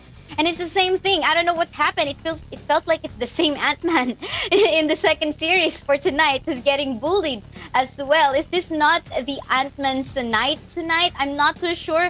But I hope Singalaysia was able to learn something from the previous match they had against Bren Esports. But one thing I noticed though, on the first 2 series, it is a giving up of information already. Coming up from Singalaysia, coming from Malaysia, Singapore, and Toke coming from Thailand. NMD Rage, Nomad Rage, pretty sure they watched the first 2 matches and they seem to have they appears to be ready already for this match that they have against Singapore, Malaysia. Yep, and Singalaysia we have seen a team who acted like this yesterday. If I'm not mistaken, it's Enemy Yes. Outlast who lost their first match and then came back around winning their next two. So maybe Singalaysia is a team just like that. Maybe they like to warm up, they like to pick up on what the meta is, and then they learn on the fly. We'll see. But this is NMD Rage's introduction to the Top Clans broadcast 2020. And looking at their bans, it's going to be the Thanos and the Deadpool, while Singalaysia definitely don't want to see these top lane menaces, or sometimes even from the jungle. Ancient One and Black Knight. Man, he can go anywhere. He can be mid, he can be bot. And we've seen that from a while ago. But yeah, look at the priority coming from the Philippine teams right now. It seems like they want a priority ban Thanos and then priority to pick a Hulk. And this is a respect to the sure CC that the Hulk can pull off. For as long as there's a target and there's a follow-up damage, most likely you are able to win the fight. And so far, that is one thing that doesn't change from Group A to Group B. You always have that's the one requirement. That's the essentials here at the group stages. You have to have a solid front line. Any less than one frontliner. So let's say you don't have a Thing, you don't have the Ant-Man, you don't have the Hulk, you don't have the Sandman, then you're in trouble. But hold up, here's another new hero making its debut at Top Clans. It's Thor. The Worthy. Thor making up a showing for the first time in TCA, just like what you have mentioned. Not too sure how they plan to pull this one off, but you know, sometimes for me he's almost 50-50 because you know how slow his ultimate is, right? You know how slow his special skill is, and that will actually give room for his targets to run away, to back away, to run away. Yes, to walk away. Yep. But if there is already a CC right before that actually connects, I think they can pull it off. But you know, if you miss it, you lose a chance. Yeah, as nice as a fully charged Thunderclap is, it has the same weaknesses as Deep Sea Vortex from Namor. If you guys would remember, he was once a auto pick, right, for top lane or even as your tank, but now he has the same issue here as Thor. But rounding out their lineup, Ixzy picks up the Black Widow going into the jungle with Doctor Strange in mid on Ava Trex. How are you feeling about this lineup so far? Both teams have a solid two-man frontliner lineup that is the Thor and the Thing. For Singalaysia and for NMD Rage, it's going to be the Ant-Man and the Hulk. I'd rather say there's a lot of damage actually coming from the Moonstar, Doctor Strange, as well as the Black Widow.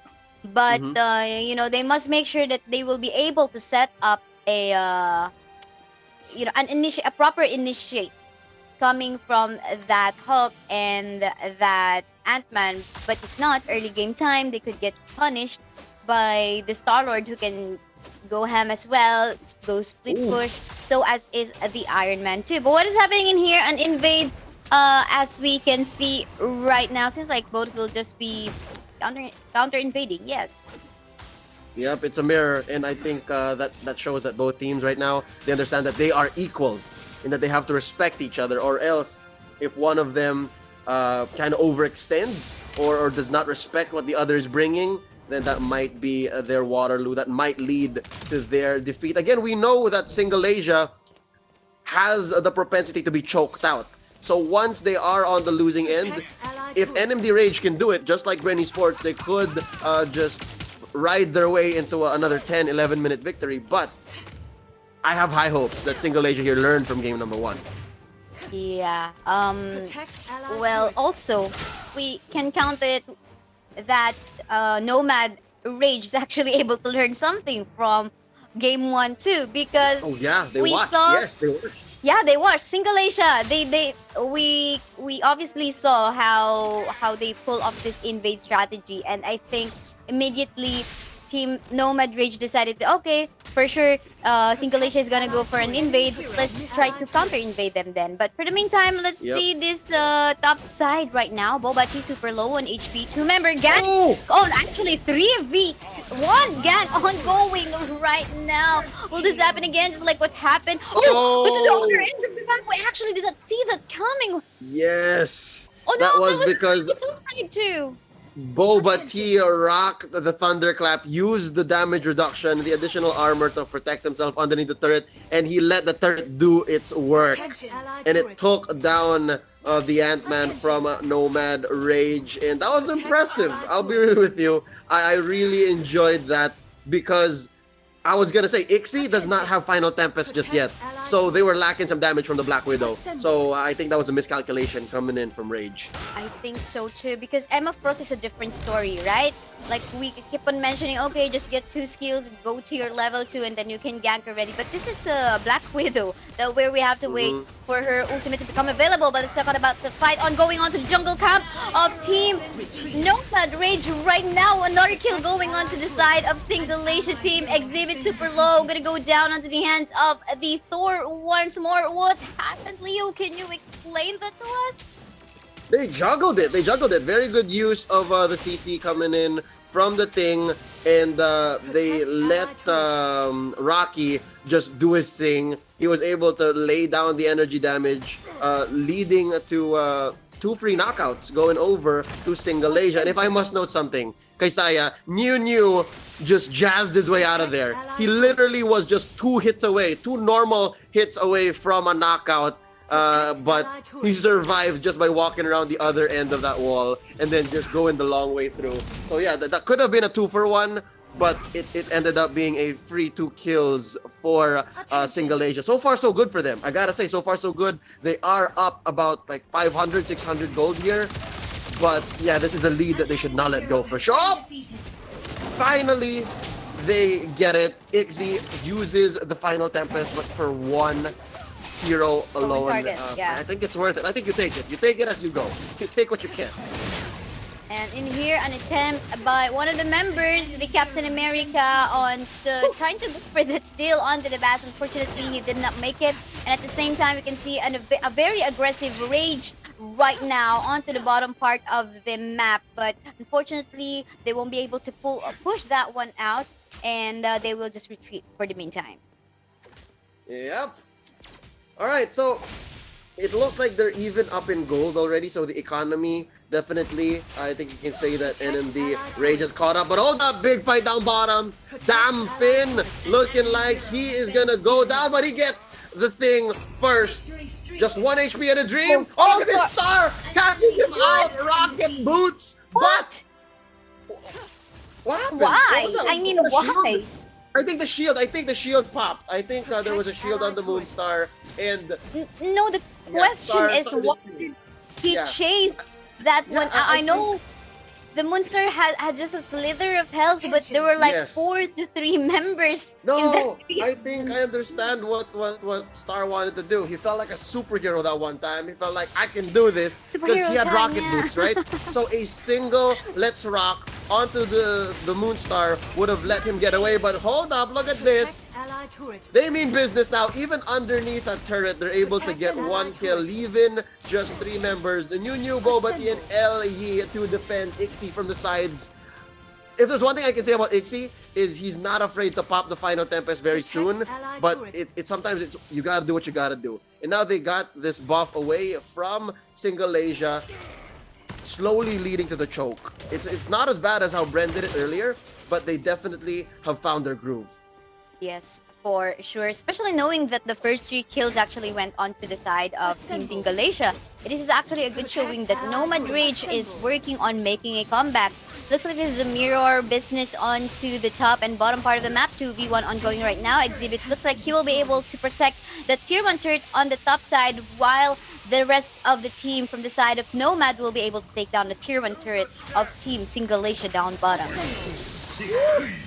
New almost got hit by the Sorcerer Supreme point blank, and now at 6 minutes 30 seconds, Surtur spawns. I think based on how things are going, given 2.5, 3k gold lead on the side of NMD Rage. I think they are primed for the taking, especially with Moonstar. But hold up, this is another Boba T caught out in the middle of 3 members of NMD Rage. This turd's gonna go down. All the more, Surtur's gonna be easier to take for NMD Rage. What just happened? Has Singalaysia lost out on their rotations? Are they getting? It feels like it confused? is. I mean, I feel like there's a tilt factor included in this one because many times we would see them again overextend, which we saw from the previous game as well. The previous game of Team Singalaysia as well. You know, even that chase done by the Starlord was quite questionable. But yeah, for the meantime in here, we can see this whole connecting towards the Captain America once more again. For as long as Carnage will be able to connect his CC. And then there's an available follow-up damage. That is already Massacre. Oh, and the thing is, like, they're able to pick these fights even underneath turrets. So, I'm guessing, or I mean, that's what this suggests. A part of these downfalls for Singalaysia is because they're a little overextended. I guess, sure, there is the fact that when the Hulks gets his hands on you, then he's having his way. But at this point, if it's happened 2 or 3 times in a row, then you guys have to be a little extra careful. Now, Surtur summoned down bottom here by the Moonstar. Oof. Well, I gotta be honest, this is going to be a hard comeback for Team Singalaysia right now. Again, I was already questioning that Thor not to, you know, put something bad as to how I personally don't like how slow his ultimate is, but yeah, that's going to be hard, especially if there's an immediate clash that you have to react on. And this is one clash that we're going to talk about. You know, how will you react? How will you be able to set up team fights right now? How will you be able to contribute your special skill on this kind of situations? You need a setter, and it's not something easy to pull off. I guess they did see that if the Thor can knock up the front. Look at what's happening. Yeah, it's a Going massacre, for the but wrong hold up. target, I think. Well, to be honest, it looks like Singalaysia's winning this. This is way better shape than they were earlier. They're pushing but in mid. Exhibit still has his way. Punches they're the pushing face in mid. But yeah, Boba T goes down here. Man, Close. this is... I just Could've gotta been. explain. I want to explain what is wrong and what is right in this one. Team Singalaysia is targeting the wrong person. They've been targeting the Ant-Man, and that was wrong. While they were allowing the monster to actually clear off the minion waves in the mid and take down the inhibitor turret in the mid. I don't know, it seems like there's quite a lack in terms of map awareness in here, in the macro decision making. This is what lacking. But yeah, because of that, congratulations to Nomad Rage winning this game 1 for themselves, and of course the 3rd series for tonight. You're right, Kaisaya, that's wrong. Don't target the frontliners, especially with a hero like Captain America. I guess he should have known better to actually dive in to the vulnerable targets. And that would have been Moonstar, even Ixie. As weird as it sounds, if you could lock down Ixie, that should be a priority as well. But not Carnegie, not Exhibit. And at that very last team fight, in their own group, apparently that is what led to their downfall. Among others, I think there were actually a few team fights that they should have won as well if they had better placement and hero priority. But nonetheless, congratulations, our MVP for that game, Ixie, with of course a lot of help coming in from Exhibit and Carnegie as well, their frontliners. That is going to be a tough go for Singalaysia. They have lost their first 2 games, if I'm not mistaken. Yeah, their first 2 games. They have 1 more coming up next. But I do hope they pull an MS Chonburi. If you know, you know. MS Chonburi played very honorably yesterday. Despite also going 0-2, they still gave us a good show. So yeah, when we come back, it's going to be Singalaysia versus... But before that, let's remind you guys exactly what the mystery code is. Isn't it amazing? Top Clans shows you guys the code twice. So here's your final chance again to get to this mystery code to type it in. So yeah, that's exactly what happened, Keisaya. He tried to Star tried to go in with the Let's Rock and rocket boots away, but My the question shield is, on who was the superhero? Was it the Star-Lord or the or No, maybe it was- the members coming from the side of Nomad Rage? I don't It know, was but Star-Lord. It was Star-Lord. It just didn't come in. It was just not his time. He thought it was superhero time, but it wasn't his time.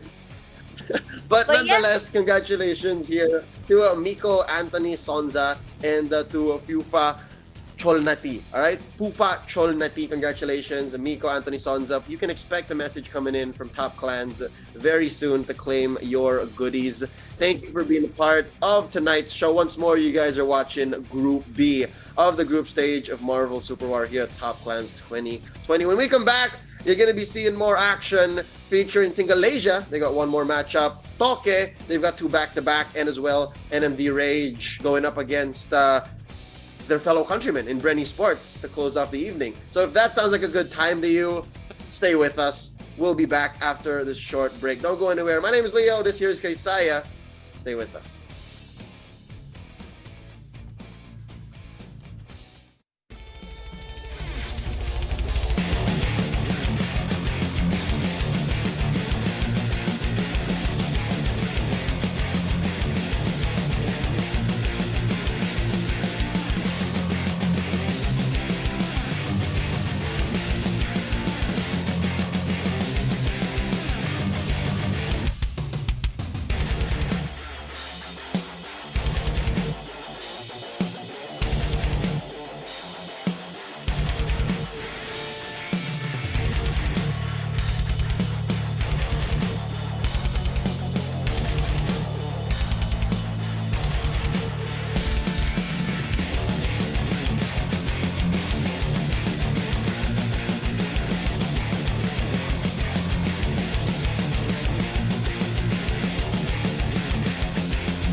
Hello, comrade. Organic steel remains strong in all situations.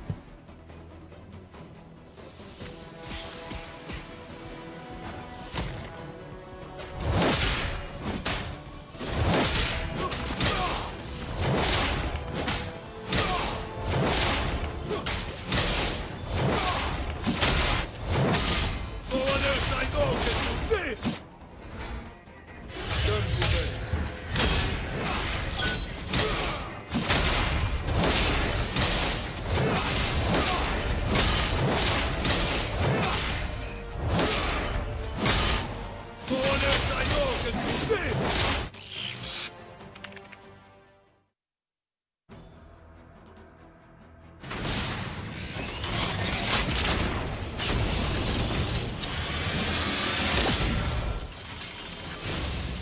Shi'ar need to learn some manners. How about we teach them? This suit was made with an alien invasion in mind. If you're looking for the best in space combat armor, you came to the right place.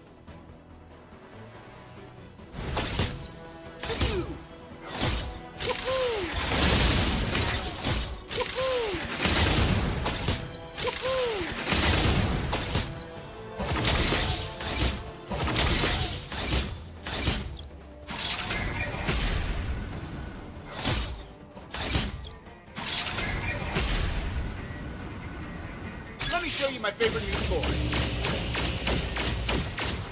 Let me show you my favorite new toy.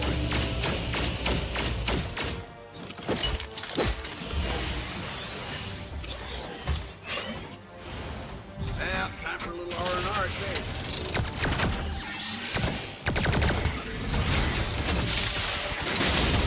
Let me show you my favorite new toy. Let me show you my favorite new toy.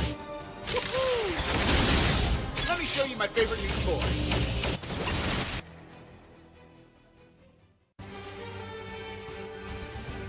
Speak carefully to the ruler of hell.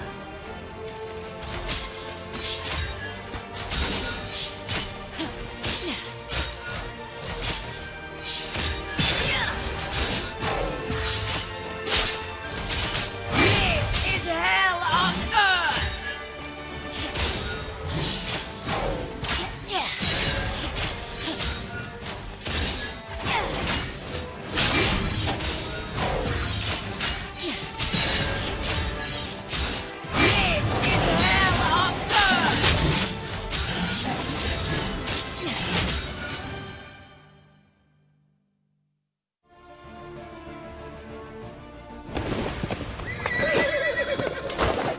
Don't expect any these and thous.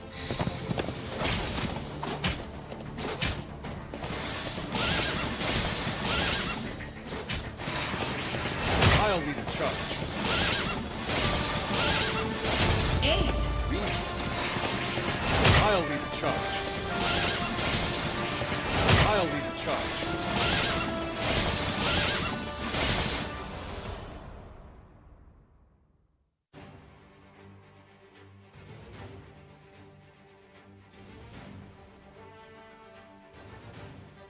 Hey true believers, welcome to the Marvel LA office. This is where the Marvel Games team is hard at work collaborating with NetEase Games to create a brand new free-to-play MOBA for mobile Marvel Super War. Now Marvel Super War gathers superheroes and supervillains from across the Marvel Universe into one colossal clash. From the Avengers and the X-Men to the Guardians of the Galaxy and Spider-Man, players can take their favorite characters straight into combat, using their awesome abilities to create epic moments on the battlefield. Speaking of the battlefield, Marvel Super War will take you to Wakanda, the Black Panther's kingdom, one of the Marvel Universe's most exciting, iconic, and technologically advanced locations. And we've drawn inspiration from decades of Marvel comics to create an authentic and immersive experience for players. Now, unlike traditional MOBAs on mobile, Marvel Super War is focused on fair combat and balanced gameplay. Marvel Super War offers a completely open and free buff system, meaning that reputation and achievements can only be earned through skill and perseverance. Another one of the game's key pillars is its unique utilization of the Marvel characters' wide variety of powers. Every hero and villain in Marvel Super War has a series of abilities that can be smoothly turned into devastating combos, adding depth and excitement to the gameplay. Players can play as Deadpool and switch between melee and range states in order to deliver perfectly timed attacks, or dash and slash as Black Panther to deliver the finishing blow. Teamwork is always the most important factor for victory. In Marvel Super War, players can conquer the battle anytime, anywhere, by choosing their favorite superhero and assembling others to create unique team-ups. Whether it be partners like Vision and Scarlet Witch, the rich and powerful like Iron Man and Black Panther, or rivals like Cyclops and Magneto, they can all be teammates on the diverse battlefield of Marvel Super War. Ready to conquer your foes? Team up with your friends and let the battles begin in Marvel Super War.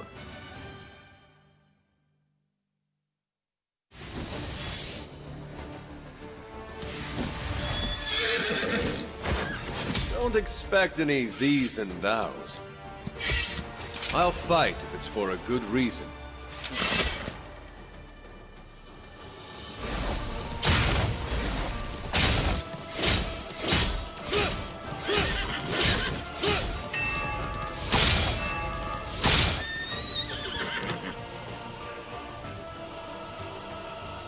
need a little downtime.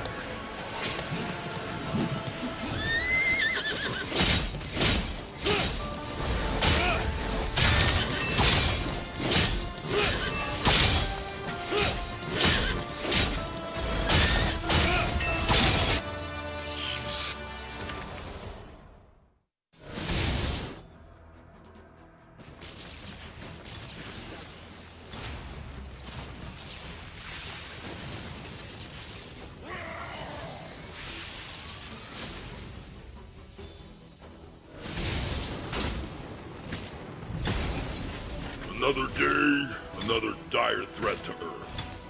I don't need armor, but this is good armor.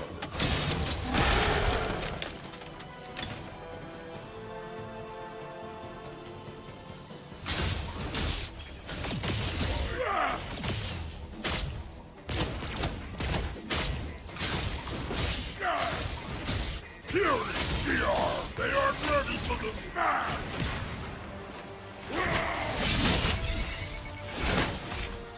Going back to base.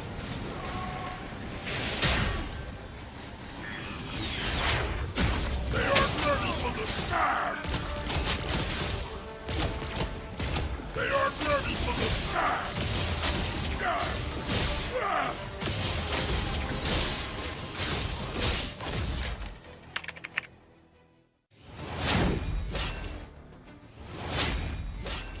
How may I bring glory to Amora? The Blood Axe thirsts for battle.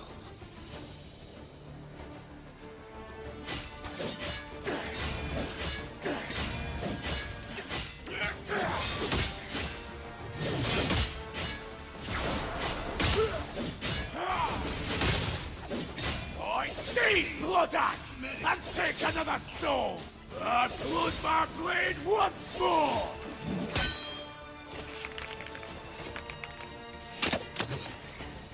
We have nothing more to do here. And blood my blade once more. I need Blood Axe. And blood my blade once more. I need Blood Axe.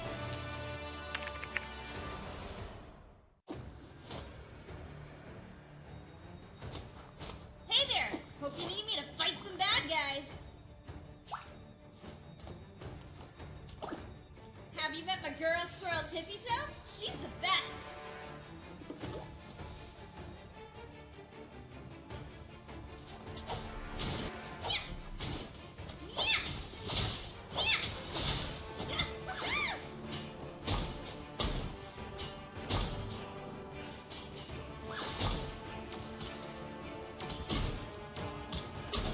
Nobody takes squirrels serious until they meet me.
Hey, welcome back in here at the Top Clans 2020 group stage. And yes, we are now here on to the second segment of our day 2 for this event. We are about to witness Toke coming from Thailand and Singalaysia coming obviously from Singapore and Malaysia. I'm Kaysaya, and with me is Caster Leo, but unfortunately he won't be talking for the meantime as we wait for him. So it's just me with you guys right now. I'm so excited because right now, just for tonight, we saw a lot of action-packed matches already. Not to mention, here's the recap of the schedules that we had. We had Bren Esports winning the first 2 matches already, and Nomad Rage winning their first match already as well. We're still waiting for a representative coming from Singapore, Malaysia, as well as Thailand to hopefully make it up, get some points as well coming from this day 2 as well. Showing you here on your screens as well right now are the recap of Group A's and Group B. So we're done with Group A already. Congratulations to Supreme Verse and Nomad Outlast getting the top 2 placement. Unfortunately, MS Chunburi as well as SES debut VGNC will have to say goodbye. We're not yet done with Group B, alright? This is not yet the final decision for tonight, as we have yet to see more action between Nomad Rage, Toke, Singalaysia, as well as Bren Esports, because a lot of things can still happen between these teams. But what's super exciting on this one is you guys in the live chat will be able to participate in some events ongoing on the live stream too. So later on, we will be flashing on your screens as to how you can join. But looking at these scores again, here in Group B, Bren Esports just need one more game if they want to 100% secure their placement towards the knockout stage. They've played 2 games already, 2 out of 2 they won, so it's a 100% win rate so far. Nomad Rage played 1 game already. That was the previous series that you saw. And it is a 100% win rate as well, 1-1. Meantime, Singalaysia unfortunately lost 2 games already. So it is a 0-2 for them so far. But right now, you're about to see them battle it out against Toke Esports coming from Thailand. And we will see if they will be giving some point to Toke or they will still secure something for themselves despite being on the losing side already. But let us know in the live chat which of these 2 teams you are actually supporting. And now, cool. This is so exciting for tonight, guys, because we're no longer prolonging that introduction as we head on to the drafting phase between Singalaysia. I'm from Singapore, Malaysia. I feel repetitive on that one, but yeah. Versus Toke coming from Thailand, and yeah. As you can see right now, there is a secure of, or rather, a ban in here for that ancient one, as well as the Ant-Man on the blue side. While here on the red side, I believe the red side is Team Singalaysia, yes, because I can see some Thai characters on the blue side, so that's the Team Thailand, that's Team Toke. 100%, I would rather say a ban on the Thanos. And this is the first time that the Hulk is going to get his ban. So much respect for this hero. I mean, the team so far have come to realize finally the importance of the Hulk in the matches.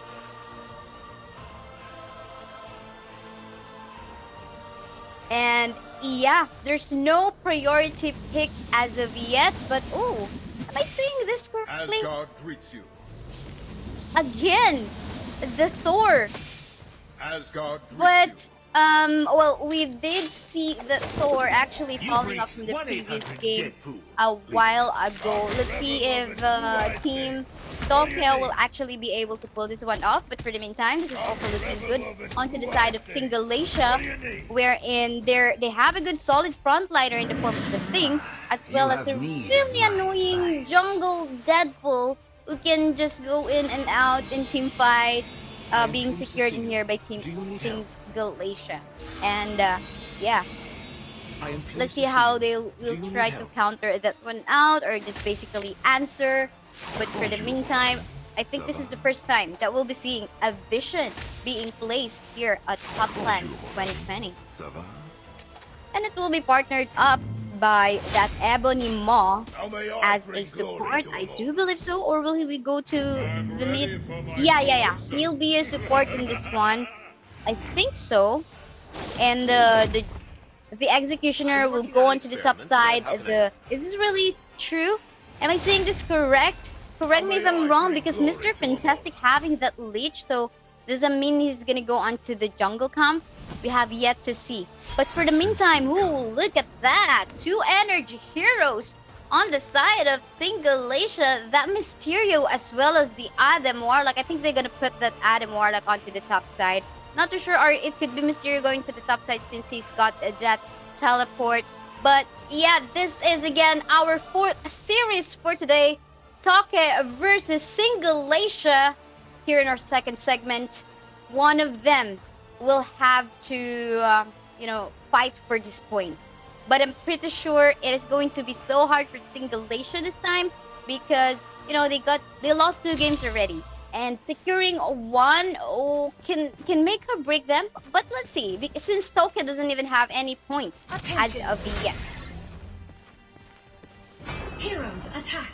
Now we're heading on to the battlefield. Let's see what. By the way, you can see the gift code down bottom right part of the map, guys. So make sure you redeem that one. Maybe you can screenshot if you're having a hard time on typing that one out in your keyboards if you're not prepared. But yeah, take a look at that one. So far, no invades being done by either of the teams in here. We can just see the support, the thing coming from the side of Singalaysia, checking out as to where the opponent's jungler will start. And yes, they just respected each other. Nothing, no immediate team fights would happen, or no invades will happen, rather. So they just want to respect that one out. Both of them still have yet to get at least 1 point from this Group B. And we'll see how it goes. Executioner, though, really fast in terms of clearing on coming from the top side, able to help the Alone in the middle lane. And yes, Ebony Mo will actually be the mid in here. Thor is a support. Alright, so now we finally get a better understanding onto how they would want to place themselves in the map. But I think some poke incoming or happening onto the middle lane as well as on the top side. But not much, but 1v1 I think is ongoing down bottom part of the map. It is the Vision and the Gambit. We're not seeing that one out as of the moment, but yeah, no action. Basically, no action right now as they just want to wait for, potentially their special skill to become available. But, this is a super low HP Vision right now down bottom part of the map, and I think he needs to be very careful. He needs some assistance basically. But we can see the Mr. Fantastic already retreating towards bottom part of the map, and fortunately that Gambit was actually aware as to when he should go back. 4-man rotation going top side right now. Executioner is all alone. Will they be able to pull this one up? Of Singalaysia will retreat and not continue on the gank as they find it unnecessary. Alright. Well, so no action. I think this is the time, since we're just at almost 3-minute game time, when where we'll just have to wait for the best. Because usually if the teams are not actually devoted to executing initial plays right away, they just have to wait for the next big objective. And what is that? That is the best, which is about to come out in a matter of 1 minute or less than that before the next fight happens, or the first fight happens rather, because no fights has happened as of yet from this best of 1 match. And again, I did mention it is the best of 1 match, so it's pretty important that these teams will pull off the best decision making that they can do for this game, because you cannot go wrong. There's no way to redeem yourselves against the same opponent, because there's no round 2 or round 3 for you to redeem yourself. So basically, you win as much as you can. The teams in here at Top Clans 2020 for Marvel Super War will have to make sure that they got the best draft for themselves. They're winning the draft, and at the same time, they will win the execution. Bass is about to come up. Let's see. A potential fight might happen anytime soon. Right now, as both of the teams are trying to clump up together in this area. And in here, as you can see, Team Toke already started the bus right now. But as you can see, Singalaysia trying to... all of them super low HP bar onto the Gambit. He will fall down. He'll be the first casualty for their side. But look at what else is happening right now. Because Singalaysia actually trying to go for a counter kill. And even they were actually able to steal the bus out. But Papa T, I don't think he'll be able to survive right after becoming a pupa on that one. Passive did help a little bit for at least to prolong that fight, but then again, he'll fall down. And I think this is Team Toke able to take down this tier 1 turret in the bottom part of the map. Wow. What an exchange of events in here just within that area. I told you guys, that was the first... That's going to be the first place as to where the fight will happen. But yeah, Saudi in here from Team Toke once again. Again, Toke is on the blue side and Singalaysia on the red side. Really fast in terms of clearing the minion waves. I'm not too sure if the Adam Warlock on the top side was actually the best decision for the side of Singalaysia. Again, they have not gotten any points for themselves yet, both of these teams. And it's so vital right now, it's so important right now that they are able to secure this point. Because this is the last one for Singalaysia and this is the second one for Toke. So let's see how this will go. But yeah, oh, look at that gift code flashing on your screens right now. Don't miss that one out, guys. Make sure you take a screenshot or you make sure your browsers are ready for you guys to redeem that gift. Rotation coming up top in here. Baba T in a dangerous position once more. 3 members, but it's going to be a 3v3 fight just in case. He fell down onto the hands of the Ebony Maw, but LBJ in here will fall down as well onto the hands of the Executioner. Stereo will get and secure a 2-for-1 trade for themselves. Excellent skill pulled off by both of the teams right now. There's a lot of exchanges. You sometimes cannot think as to who will finally get the win. But for the meantime, as you can see in here, everyone's trying to transition down bottom part of the map. The side of Singapore Malaysia team will secure this turret. Mr. Fantastic though, trying to pull down the members of Singapore Malaysia. But of course, yes, I'm able to poke them on out, but that's just it. Of course, no secure for kills because, you know, he doesn't really have the damage that we're about to look for. But yeah, this is the time that the teams now will transition towards the top side because of course that's where the searcher is, that's where the next objective is. But there are 2 objectives that is about to come up in here as the bass is about to appear in a matter of 40 seconds. But whoever I think placed themselves first in that one, oh look at that, Mr. Fantastic jumping in. Oh, turret between tier 1 and tier 2, I think it's gonna go down and die because that's way too deep. One member, I think, all alone, the Ebony will actually be able to survive. Northex though, strong in this team fight, trying to sustain. I'm not too sure how long he will last, but in the end, he will just fall down. And there you go. I mean, I think this is like kind of a messy team fight right now. Sometimes you don't know what the priority of the teams are, but in the end, it is apparently Team Singapore Malaysia winning this match. My oh my. My oh my. My oh my. The mistake started. The mistake started as to when the Mr. Fantastic dove in so deeply between the tier 1 and the tier 2.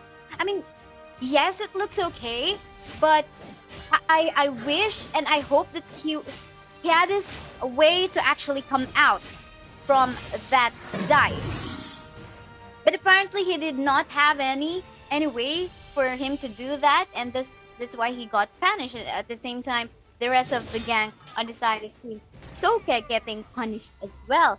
But yeah, we saw Bass getting secured by Team Singalaysia this time, and seems like one could want to go for the starter take right now, despite this tier 1 turret on the top side being still up and available. But whoa, look at that, Sissy taking down the Mysterio away, but the rest of the gang on the side of Team Singalaysia would want to make a revenge for them. Look at that Bobachi sustaining a lot of damage coming up from Team Toke. Apparently though, that will not happen for so long, as he will be taken down by the rest of the gang from the side of Team Toke. So yeah, I mean, looks like now it is them, both of the teams working on Protect ally turret. trying to go for a mirror split push. As we can see, the Protect Executioner is actually trying to go for a push on the top side, but I don't think it will not work out. You know, not without his teammate maybe, and of course a vision, not really vision hero, but you know, a vision to be able to see the map clearly as to where the opponents are already positioned. But yeah, for the meantime, score right now, 40 kills, we got 11-8 in favor of Team Toke. Meantime, the gold is under their hands as well, despite well, surprisingly, Singalaysia sometimes will be able to pull off a possible comeback every time Team Toke is actually doing some pretty messy and aggressive move. But then again, these are confident teams. These are confident teams who are willing to take a risk. But sometimes, if risks are miscalculated, they get punished. But let's see. In the map right now, we can see 5 members from the side of Team Singalaysia actually clumping up together onto the top side and the searcher side. They are actually leaving that vision alone down bottom part of the map, and you know, just taking turrets. We can see New in here, the Deadpool going for a 1v1. Oh, he's gonna get this! The Deadpool, currently Deadpool not able to properly defend that turret, and in the end is actually a double kill going to that vision, and even the crown helmet going towards Toke as well. My goodness, I personally would like to believe that this is already Toke's game. This is their game already. I mean, in terms of macro level decision making, they're winning against the decision making of Singalaysia, because they think macro-wise. Alright, if everyone is on the top side, I'm gonna go down bottom side and just go for a push there. That's wise decision. Although it's kind of risky because, you know, he got no protection at all. If that was a Starwood, I'll feel okay. But that was a vision. But regardless, anyway, if he has his skill 2 available, so I think that's fine. And they made it work. Vision having a 425 KDA as well, getting that 8.9k gold for himself as well is probably something not to worry about. But yeah, for the meantime, the Surtur is already marching towards bottom part of the map right now. Look at that Amon of eliminating the thing! Who would have thought that actually an Ebony Wall will kill off a really tanky target? Avant-Garde's in here, super low in HP, but will still sustain. Again, the Surtur is still all alive, trying to take down and hit the minions as well as the base, the turret of a Team Singalaysia right now. This is a super fast-paced match, and all of a sudden, no turrets are available for the side of Singalaysia. My, oh my, is this gonna be it? They got a few minion waves in here? No, not yet. But the minion waves from mid are flowing towards the middle lane part of the map already. I kind of think that they need to chill out a little bit, because I feel like there's still a potential comeback from Singalaysia in here, but I think not without their members falling down. The Executioner has gone mad, and I think they're just focused on the base. There we go, Toke securing 1 point from this series for that you can see in here at Top Clan's 2020 Marvel Super War. 30 minutes and 26 seconds, not really the fastest game that we had so far for Marvel Super War, but it is pretty fast-paced. Ooh. Unfortunately, though, this is already a goodbye to Singalaysia team because they lost 3 of the matches that they have for today, but I do believe that it is still a privilege for them. So I still want to give them congratulations for of course making it out in here for the Top Clans 2020. And yeah, again, a point finally being secured for Toke in here, coming from the 4th series that we had tonight. I'm just not too sure if Leo is already ready beside me. So anytime, Leo, would you like to talk just to confirm? Okay, I think he's not yet ready. But yeah, that was it for our 4th series for today. Meantime, we're gonna show you as to when the mystery code, or rather the I don't know how you call it, mystery word appeared in the game, but it is an excellent skill that you have to type in the live chat for you to get a chance on winning. And there you go. Congratulations. Later on, we will be flashing out the names of the winner. And there you go. Congratulations to Benz Tosapon and Eric D. Aranas for being our lucky winner for this series. Make sure you keep your lines open. You keep your messenger requests open because maybe one of our admins in here or moderators will be contacting you on how to reach your prize. But yeah, for the meantime, let's take a break from that really dominating match between Toke and Singalaysia. Up next is Toke versus Nomad Rage. We'll be back in here in behalf of my co-caster Leo. I'm Kaysaya. We'll be back after a few minutes break.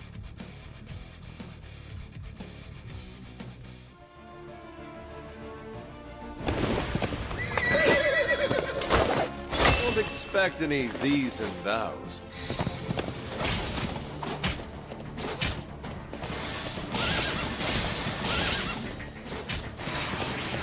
I'll lead a charge. Ace!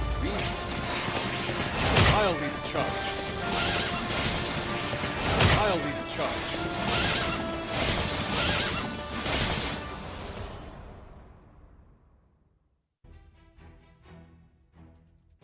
Got a CR problem? I can handle it.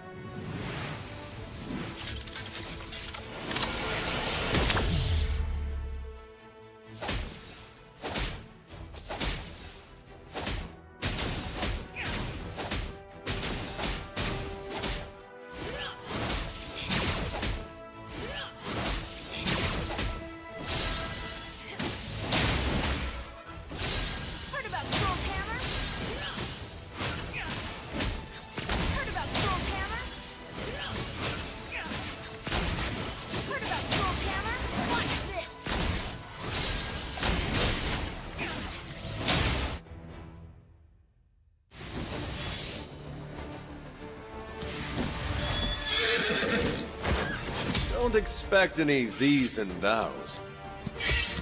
I'll fight if it's for a good reason.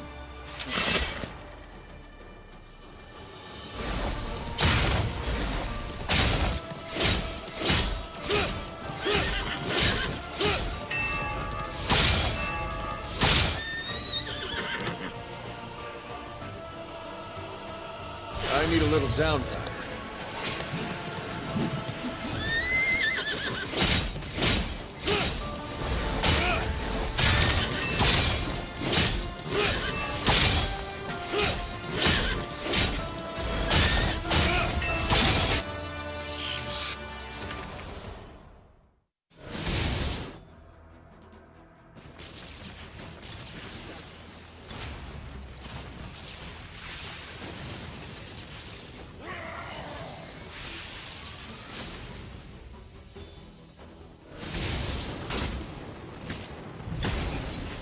Another day, another dire threat to Earth.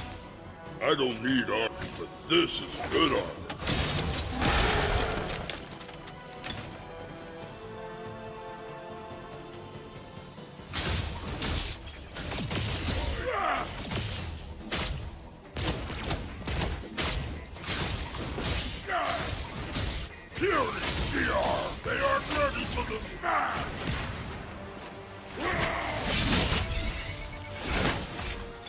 going back to base.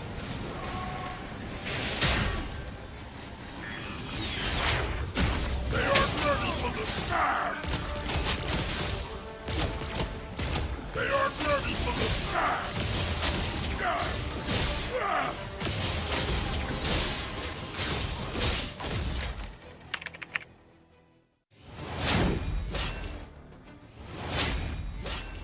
How may I bring glory to Amora? The Blood Axe thirsts for battle.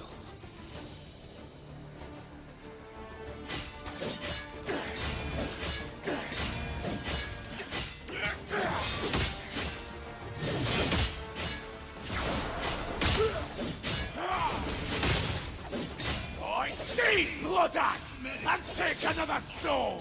And blood my blade once more!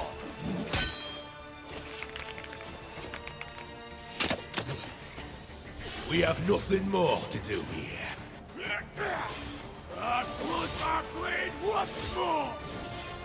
I need Blood Axe! And blood my blade once more! I need Blood Axe!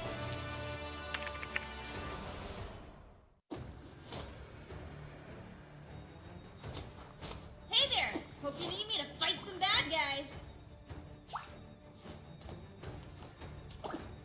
Have you met my girl squirrel Tippy Toe? She's the best.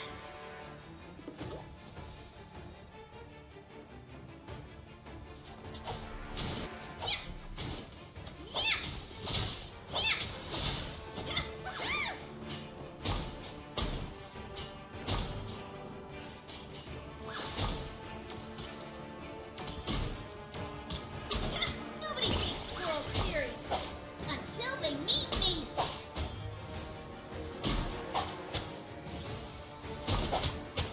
Ooh, you made Tippy Toe mad! Do you think Tony Stark is watching?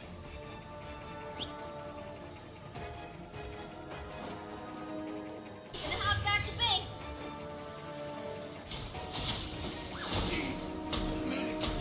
Ah! You made Tippy Toe mad! Ooh, you made Tippy Toe mad!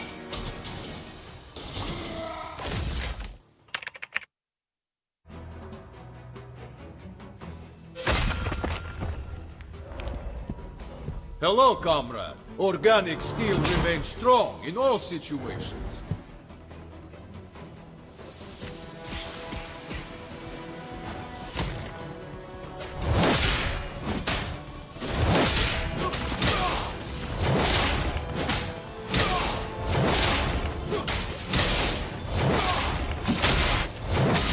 No one else I know can do this! Turn to base.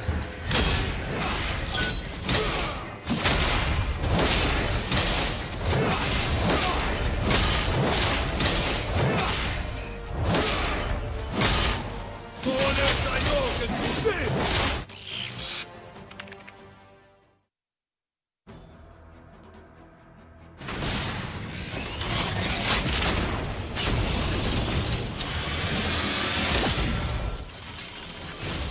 The Shi'ar need to learn some manners. How about we teach them? This suit was made with an alien invasion in mind. If you're looking for the best in space combat armor, you came to the right place.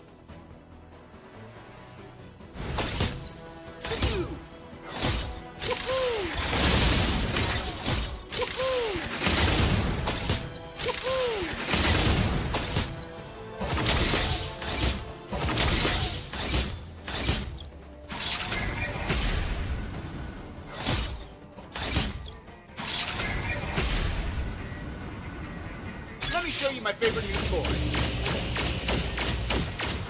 Let me show you my favorite new toy.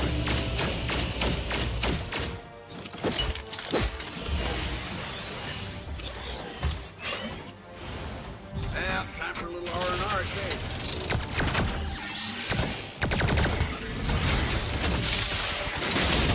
Let me show you my favorite new toy. Let me show you my favorite new toy. Let me show you my favorite new toy.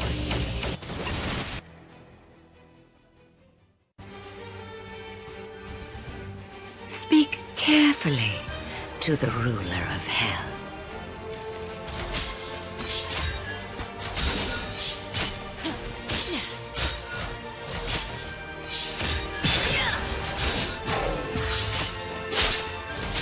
This is hell on earth!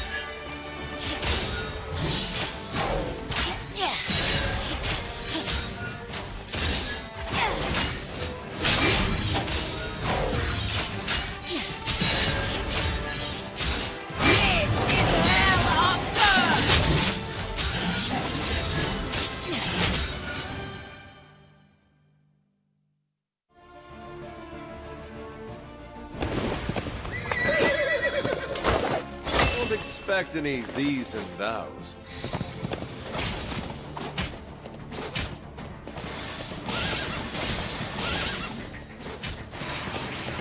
I'll lead a charge. Ace!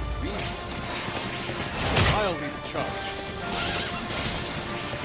I'll lead a charge.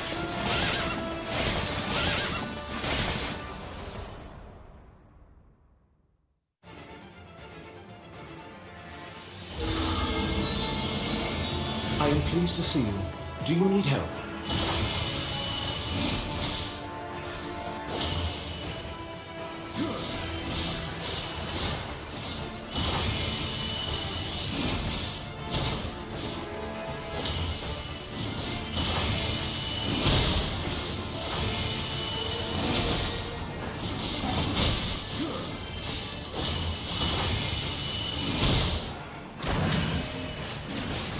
I expect this action will be decisive. Deal. I was about to flip my whole table. Welcome back, ladies and gentlemen. We've figured things out. Glad to be back, and we're gonna be bringing you guys the fifth matchup for the evening. Sad to say, Singalaysia could not figure out how to get a win against the other members of Group B, but tonight we have yet another matchup for y'all coming at you. Toke versus NMD Rage is our next best of one. My name is Leo, joined here by Kaisaya, and it's going to be a battle between teams who each have one win. Yes. So this is going to matter quite a bit, because if Toke gets this, then they'd be in the running. So this is again the same kind of stakes that we saw in Group A at the fifth matchup. Yes. And but we have to take note that this is Toke's last chance to get points for themselves, because this is the third series for themselves, and if they lose this one, there's the chance them saying goodbye as well from Group B, and giving that opportunity to both Bren Esports and Nomad Rage. And if that happens, regardless of who wins in the very last series tonight, we won't care anymore. Probably just the placement, but them securing already the top 2 spots. So this is very, very important to Toke, to put it simply. Yep. Toke here representing Thailand, going up against NMD Rage, who is also sitting at a 1-0 record, representing the Philippines. Actually, no, I'm sorry. Toke is now sitting at 1-1. So they really need to win this. There's a lot of pressure on Toke, because at least for NMD Rage, they can try to clutch it at game number 6 up against Bren Esports. But that's neither here nor there. Toke versus Nomad Rage, that's coming at you here real quick. Draft about to begin. Before that, though, let's talk about the strengths of each team here. Toke, this was their previous matchup. Kisai, I missed out on that one. I'd like to apologize to our audience. Sure. But I expected you. Toke, how did they win that against Singalaysia? It was quite dominant, I gotta say. 11 minutes. It was a quicker game too, yeah? And if you ask me what actually went right for them in making that win from the previous match, is that they've learned their mistake from the previous games. Their macro decision making was just on point, but I'm not too sure if that's it, or if it's Singalaysia not just reacting properly on how Toke is doing their macro play. But it could be a different situation in here because we know that Nomad Rage is also a kind of a team that is pretty much aware in what is happening in the map as a whole, and battling it out against having these two teams battle it out on that kind of mindset. Take a look at the map as a whole. Who's gonna react better? Who's gonna decide better? Maybe that is the question that we'll have, or we can put in here on this match. I haven't seen enough of Toke to know what their macro is, but since I did miss the previous match, but NMD Rage, I can say for sure their main strength is not in the macro. I'd like to say their main strength is nickel and diming their opponents, meaning taking little victories here and there and adding up into, an undeniable victory. So I think that's what NMD Rage is bringing here. And these first two picks, the Star-Lord and the Black Knight, this goes to their strength. A Milano strike, that's nothing. The Knight's Judgment, also nothing. They can really overextend if they want to. And so far, I think, correct me if I'm wrong, whenever a hero debuts in Group B, it doesn't bode well. So this Executioner here by Toke, how do you feel about this, Kaysaya? We actually did see a while ago an Executioner as well as a there you Thor go. All right, working. The Thor did work for Singalaysia, right, in game number 3. But for Toke, it did, yeah? It did as well. Yeah, from the previous match. And we'll see about this one. We're not seeing any Thor anyway, but I'm so excited about the Executioner and how will that work out against a really buffy hero, Sandman, right? Sandman, early to mid, maybe he's not there. Maybe you won't be able to feel him, but come late game time, I'm pretty sure that he can soak in a lot of damage. Just maybe not the Executioner, because Executioner we have to deal with some true damage. Yeah. Although there is a weakness here to Nomad Rage's lineup, they don't have two frontliners. I don't think Black Knight counts as like a solid frontliner because he's maneuverable. He wants to be able to dive into the backline as well. So it's mostly the Sandman that they're relying on here to be an actual tank. On the other hand, you have the Corvus Glaive, you have the Executioner, you have the Hulk for Toke. So on that front, I'm feeling more confident for them. Heroes attack. Well, we'll see about that though. But we're heading on to the battlefield already. The Wakanda battlefield. Toke versus Nomad Rage. This is Thailand versus the Philippines. Let's see about that. Again, this is the last chance for Toke to secure a point for themselves to hopefully make it up on the top 2 teams from Group B. Here's another strong mid combination, Ebony Maw and the Hulk. So again, we see Iron Man coming in. I feel like his win rate, just like Moonstar's from yesterday, needs to be redeemed in the coming matches all the way until tomorrow and Sunday. But yeah, I think the key to an Iron Man is a solid front line, and again, the lack of peelers for NMD Rage, it bothers me. I wonder if it's gonna be a problem later on. But yeah, check this out. Ixie going up against Sauri. Yeah, Ixie is the traditional jungling Deadpool here. Yes, for sure. But for the meantime, look at that poke coming up from our Iron Man in the middle lane, pushing back the member of Team Toke. That Ebony Maw. But Ebony Maw did actually make a good showing from a while ago as well, from the previous match of Toke against Team Singalaysia. He did actually score a lot of kills, and we'll see if they will be able to pull that one off in here as well as they match up against Nomad Rage. Again, we did not see any invades from the early game time. I think they both want to play it safe, but for the meantime, what is that poke happening in the bot side? I think it literally just a poke, and nothing will happen as of yet. Yeah, the thing is, it's Nomad Rage. They're looking for a big fight. So Avatrex here goes for the flight mode. Gonna try to answer back, but Avantgarde says no. Oh, Avantgarde's got out. Shield up. Unibeam already committed. Oh, that is a Corvus Glaive. So I don't think his Soul Manor even popped. So he does have a secondary life still. That little skirmish actually stopped the big rotation, but hold up! The first knockout goes over to Toke. Down goes Avatrex, and that's a double! Down goes Ixie as well.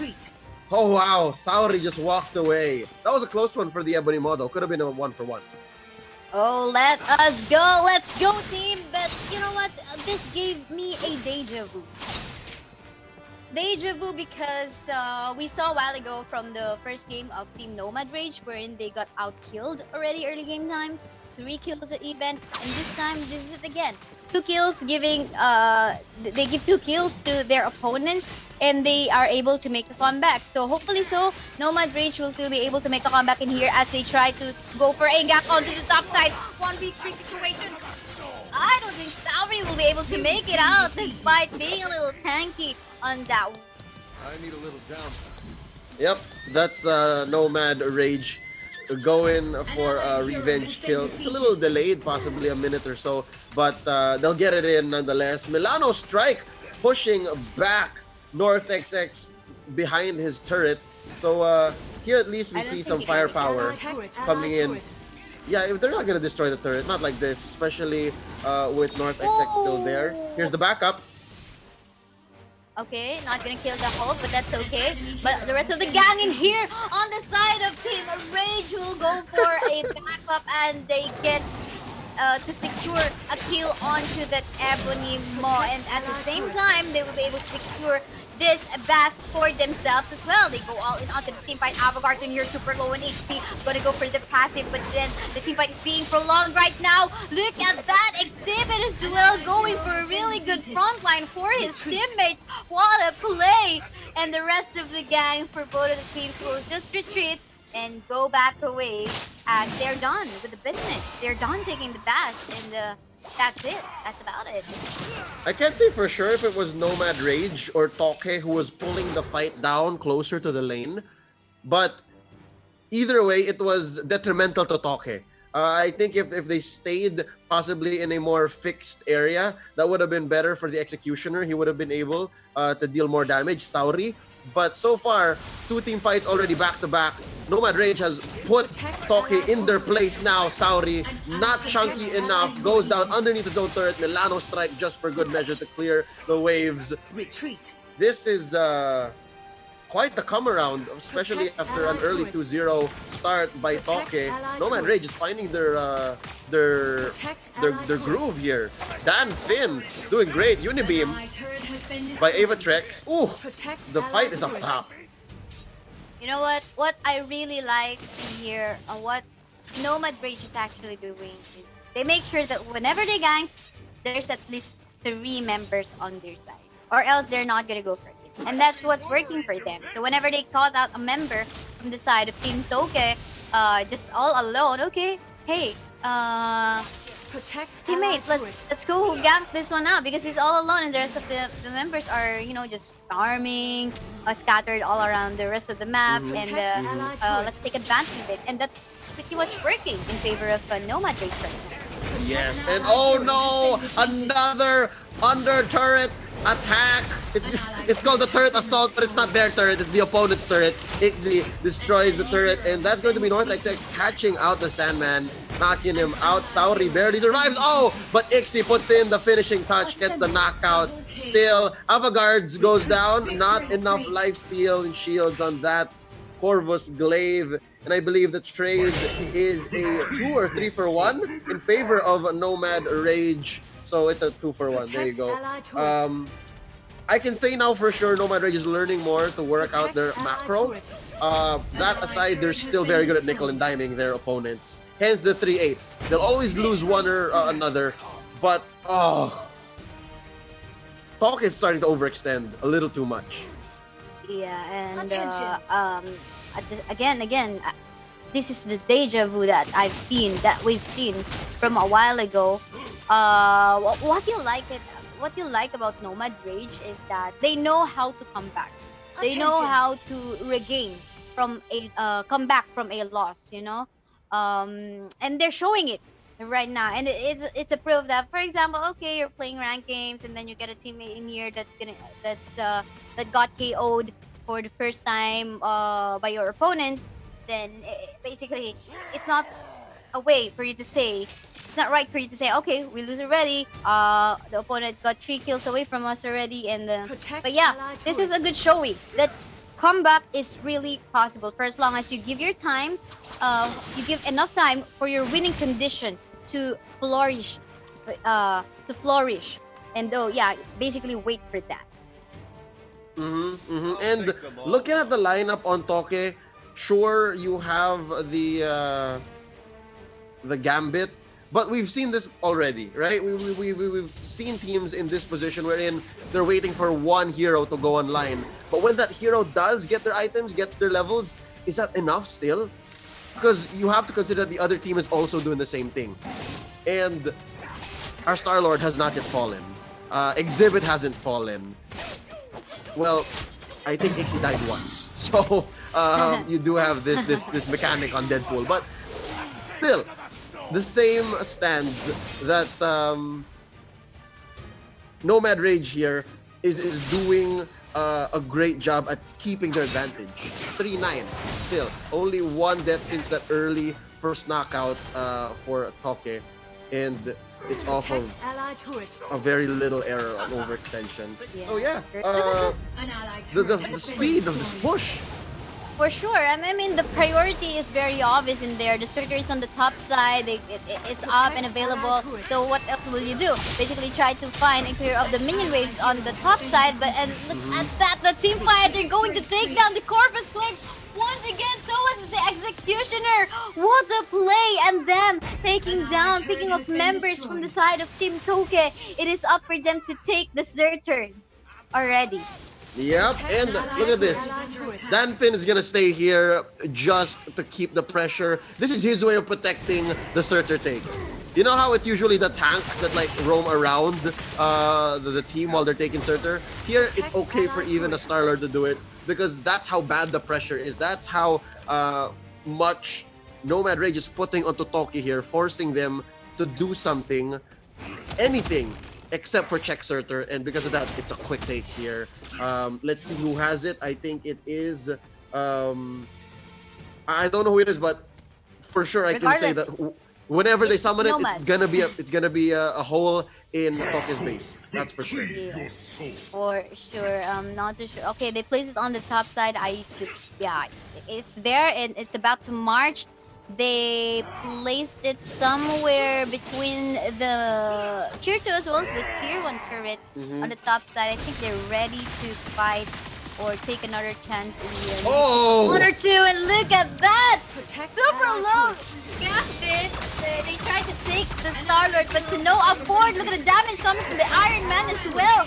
Black Knight will get a kill too, and I think this is no massacre. This is obliteration being done by Team Nomad Rage. They will take down anytime soon the turret and the mid. I do believe so. The top will fall down as well anytime soon.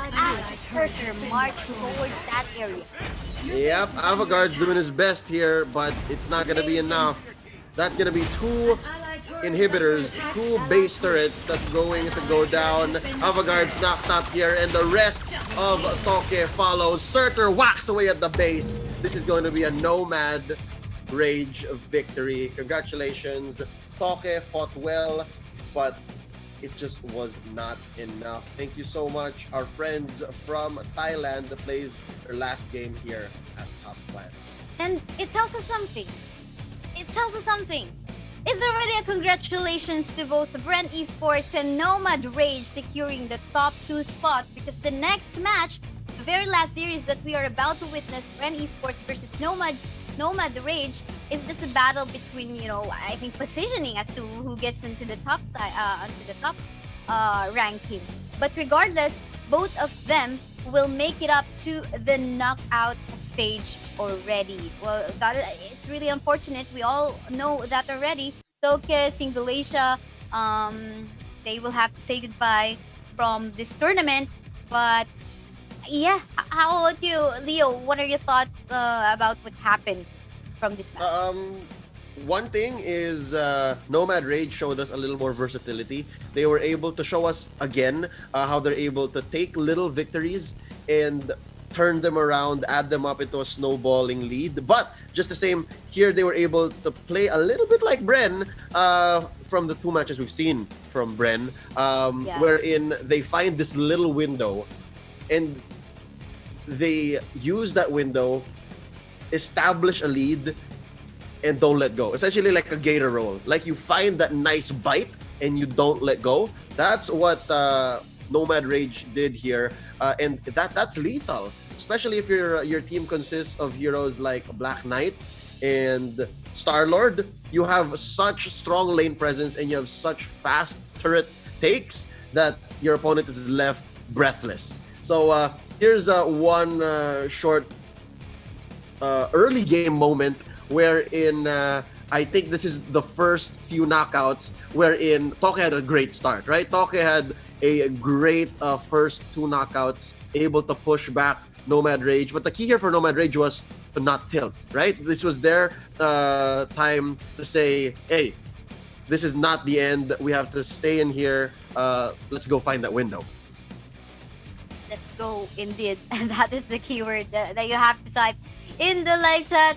In a few seconds from now, we're going to flash the winners, the name of the winners from that event. Congratulations to Vincent Angelo Lacida and Vatunva Hanthong. Congratulations, guys. Make sure you keep your message requests open as one of our moderators or admin will send you a message to claim your prize. But yeah, I think that was it.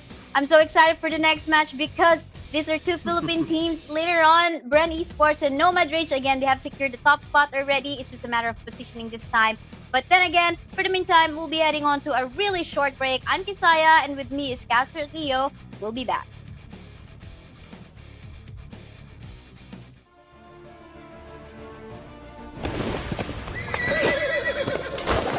Don't expect any these and thous.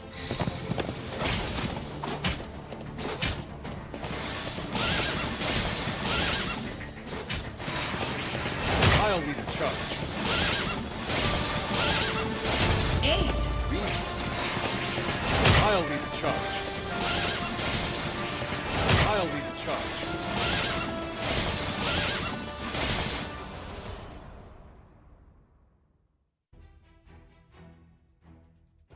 Got a CR problem? I can handle it.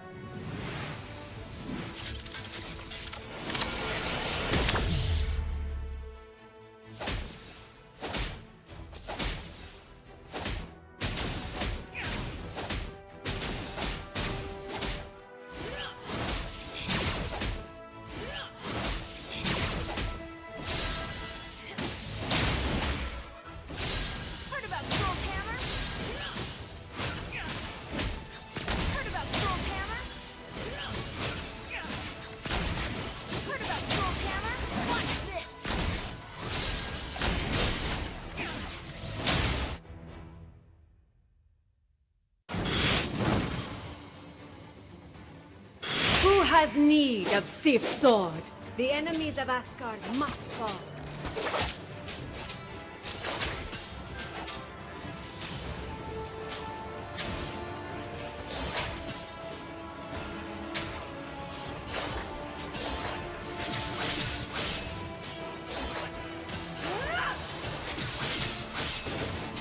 This blow will tell the tale! This blow will tell the tale! Folklore for Asgard!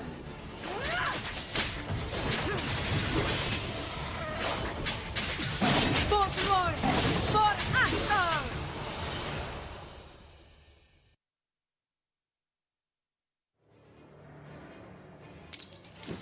The accuser has no time for pleasantries.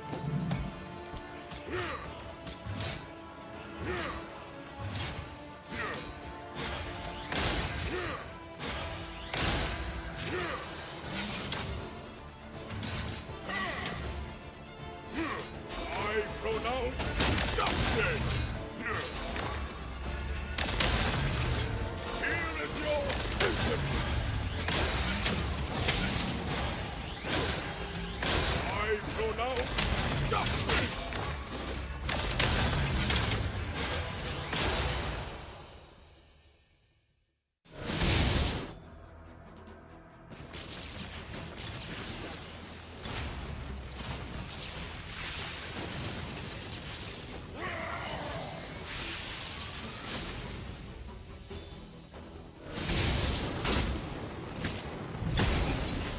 Another day, another dire threat to Earth. I don't need armor, but this is good armor.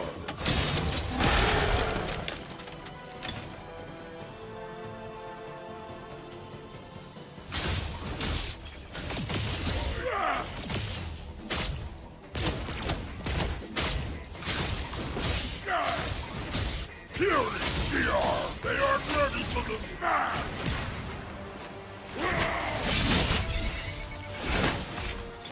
Going back to base.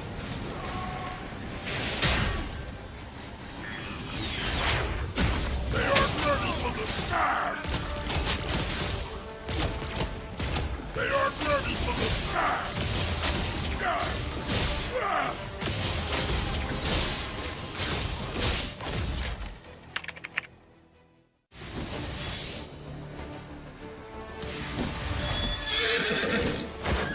Don't expect any these and thous. I'll fight if it's for a good reason.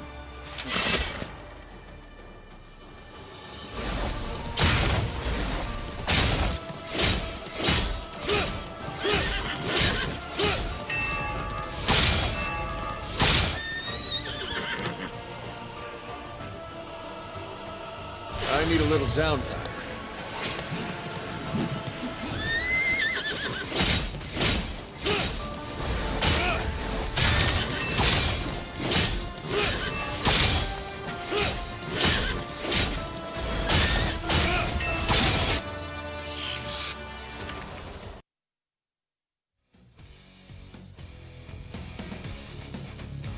It's time for the last match of the evening. Welcome back to Top Clans 2020, bringing you some Marvel Super War action out of Group B. My name is Leo, with my partner Kaysaya, and lo and behold, we find ourselves finding a match between two countrymen, both Filipino teams.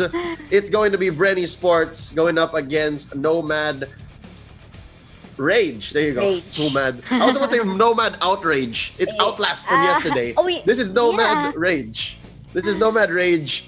And they're both technically secured. Am I right?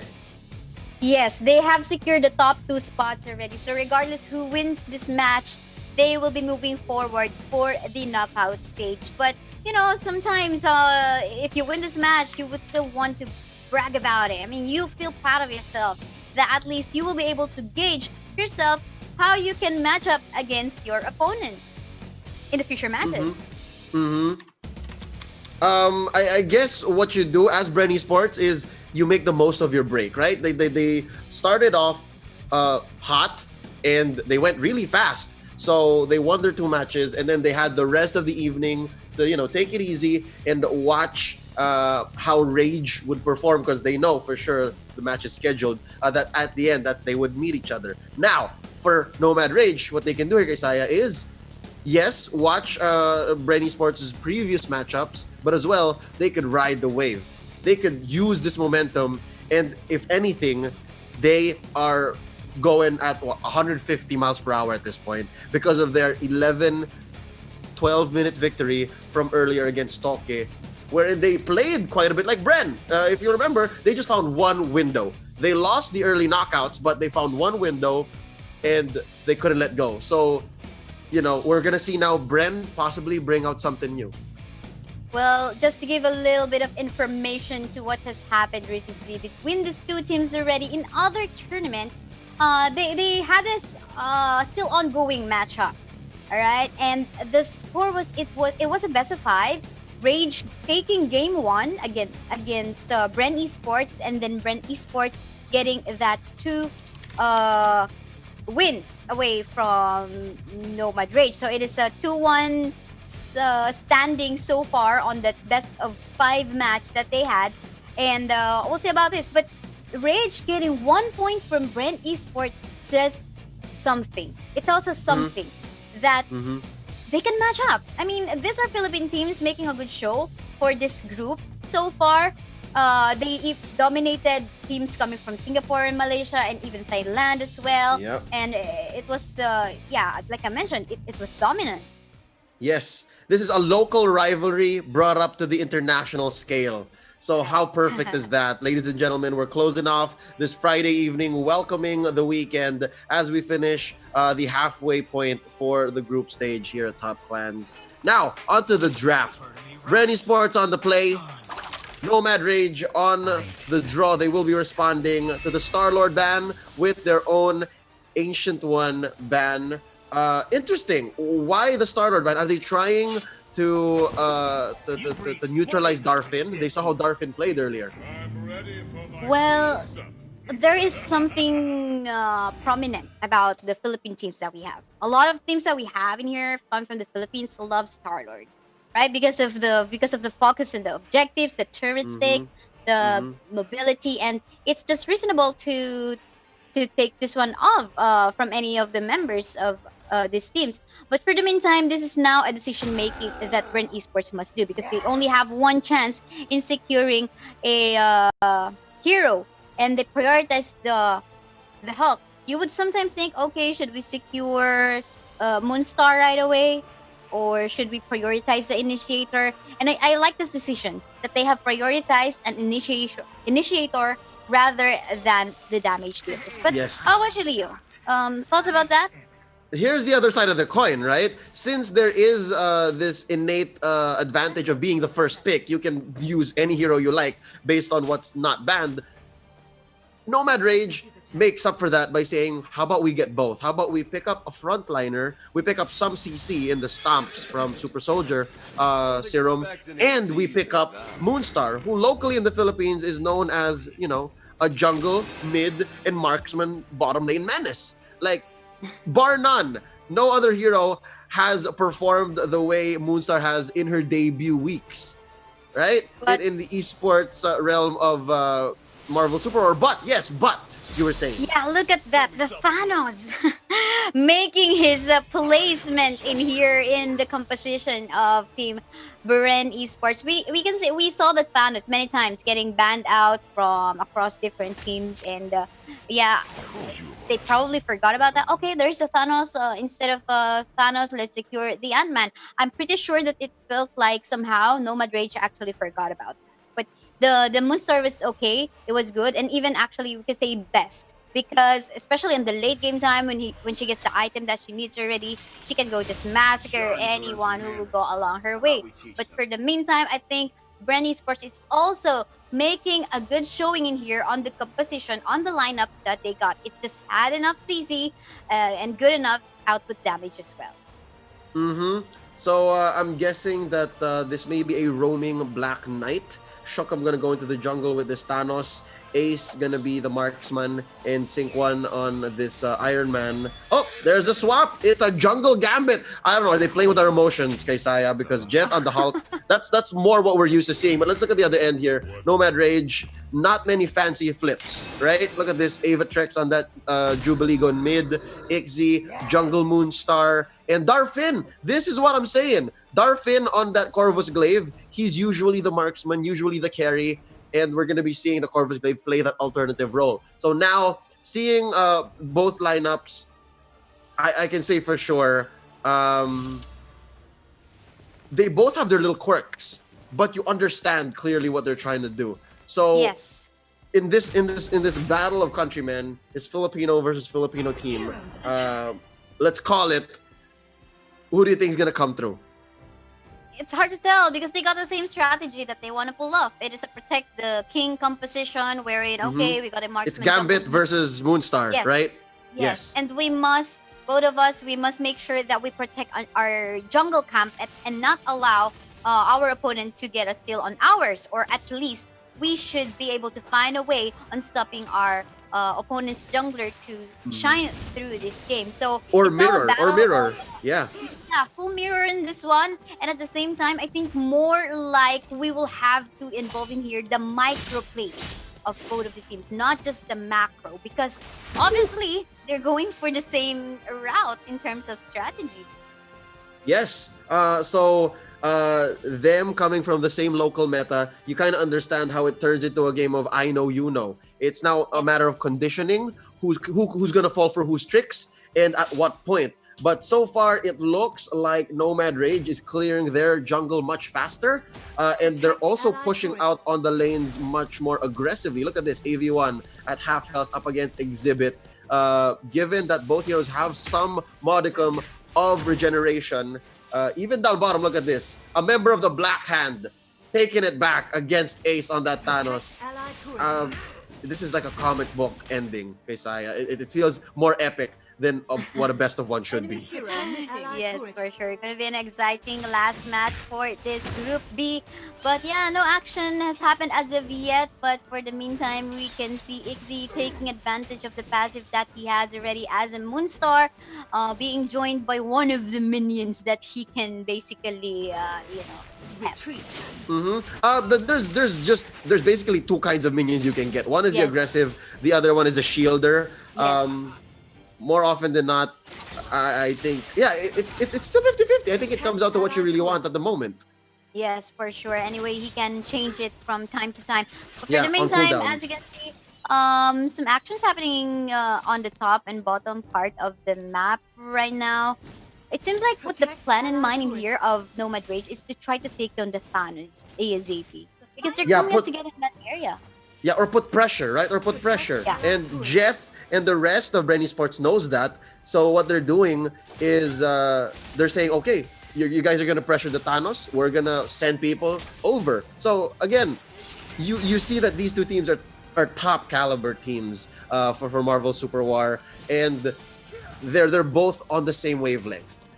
Yes, that's for very sure. impressive. And so far, I think of all of today's matches, look at this duel here, Exhibit versus AV1. Of all of the matches today, I think the longest we've gone without any big fights or knockouts was what 5 minutes? I couldn't recall, but I would rather agree on that one as Right? it felt like that way. Yeah, because both teams are playing that same strategy. You're right. Not just protect the king, not just save the jungler, but it's more of we'll bob and weave, we'll float like a butterfly, and then we'll sting like a bee when we can. So I wonder how that's gonna play out here. Who's gonna make the first mistake? Who's gonna open up first? Yes, for sure. We are about to see that one out as the Bast appears anytime soon. Right. But for the meantime, we'll be able to see it from there. I'm just waiting for that one because again, nothing will happen in here as everyone's in the same wavelength. Yeah, but isn't that also just hold up? Prayers answered. There's an off-camera knockout. Bren Esports draws a first blood, gets that knockout on to Darfin. Jeff almost dropped in there. Avatrex could not get the final marks to pop the luminescence. But look at this, AV1, now the target. There's the Unibeam by Sync1 pushing away our Sandman. And now manhandled by Jet. There's the knockout. 2 for none currently. That's not the first time we're going to be seeing Nomad Rage put in this situation. Now near, popping people up. Shook him, shook to his core. This Gambit is almost down, but not out. He's able to retreat. Igzy pushed back with the Iron Man's kit. And just like that, they get away with it. Isaiah, 2 for 1, but the one gets the Black Panther Spirit. Who won that trade? I would rather say it's still an equal. It's just a counter objective from one fast take to two kills.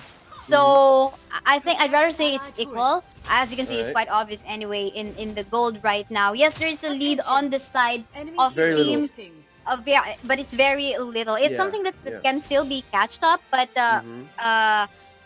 they just have to, for the side of Bren Esports, they just have to avoid in further giving more similar kind of objectives to Rage on that one. But yeah, for the meantime, this is a 4v2 situation going on to the bottom part of the map right now. Hope will fall down. I'm not too sure. Ace will fall down as well. So much damage coming from the Moonstar. They're trying to chase the members from the side of Team Rage in here. Double KO going to Sync1. The Iron Man saves today.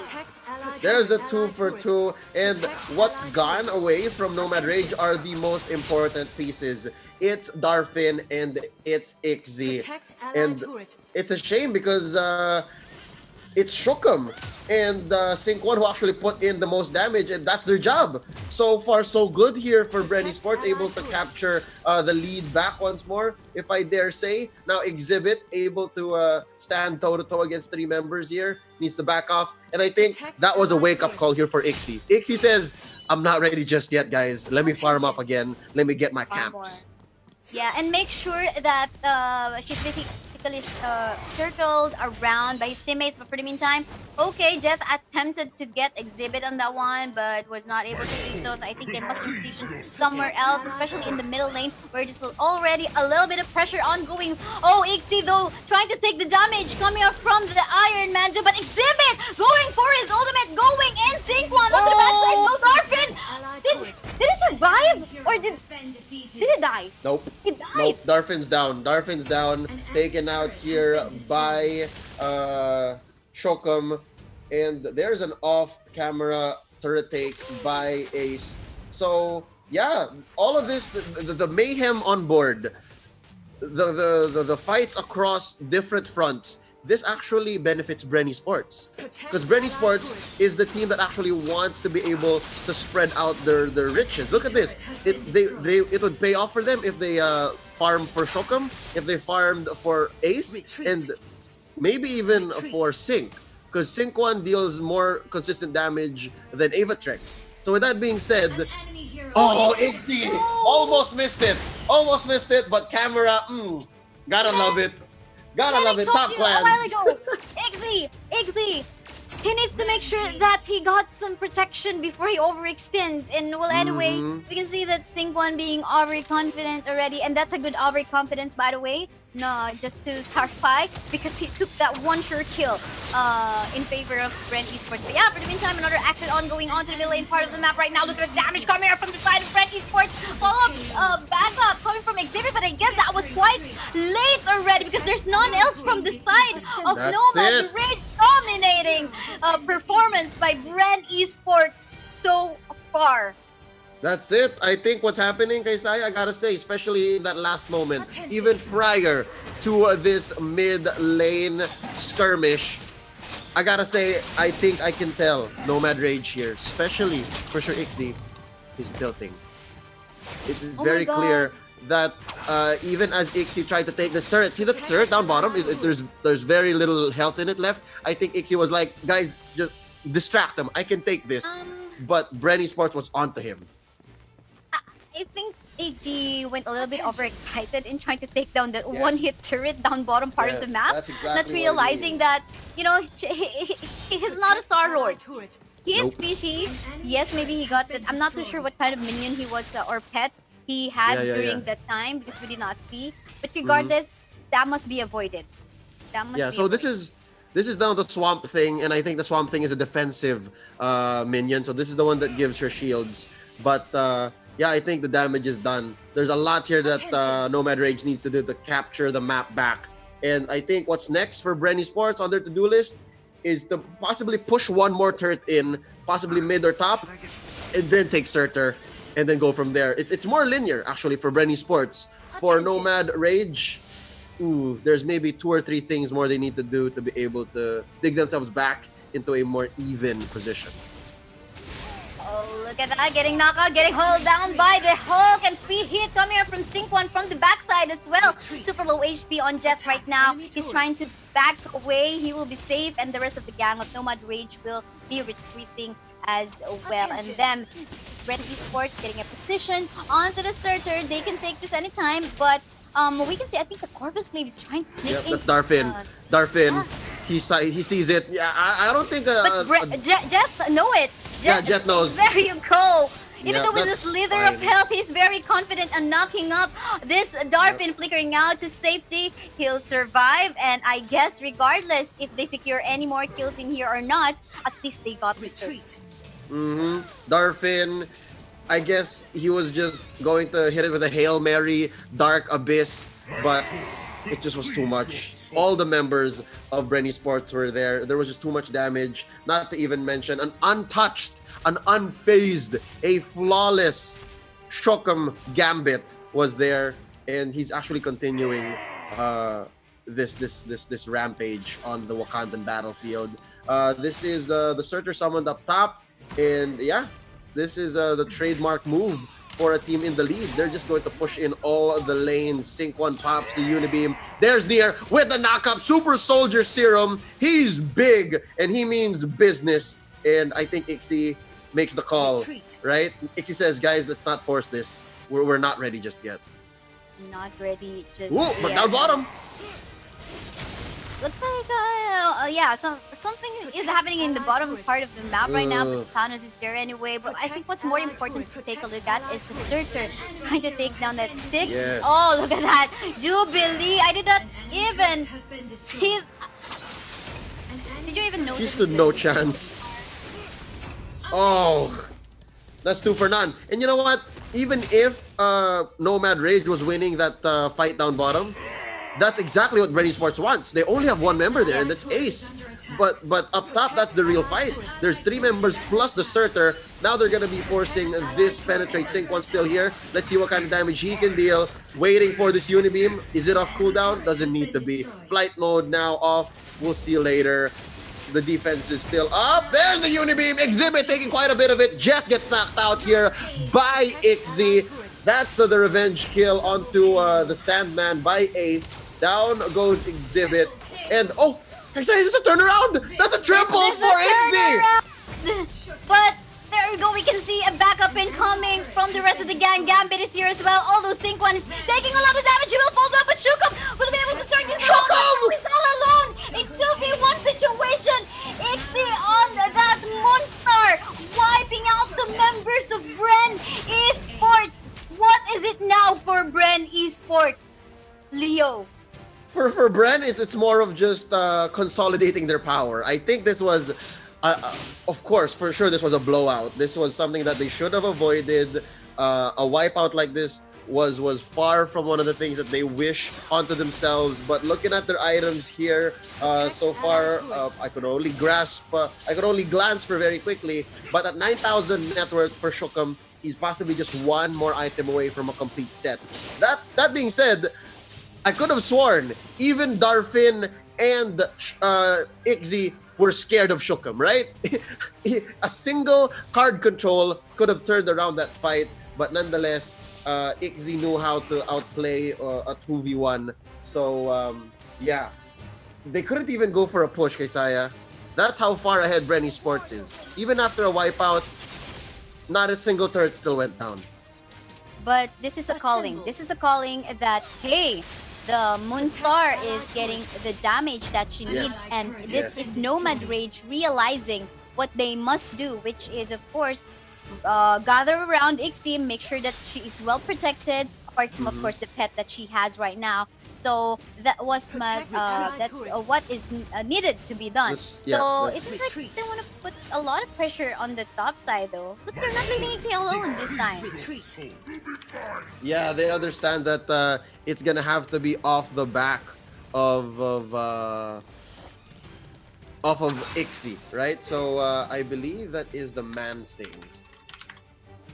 Well, yes, that's the man thing. That's the man thing that Ixie has, and it's the shield. I think he understands that that's what he needs now, not the extra damage, but instead more of a way to protect himself.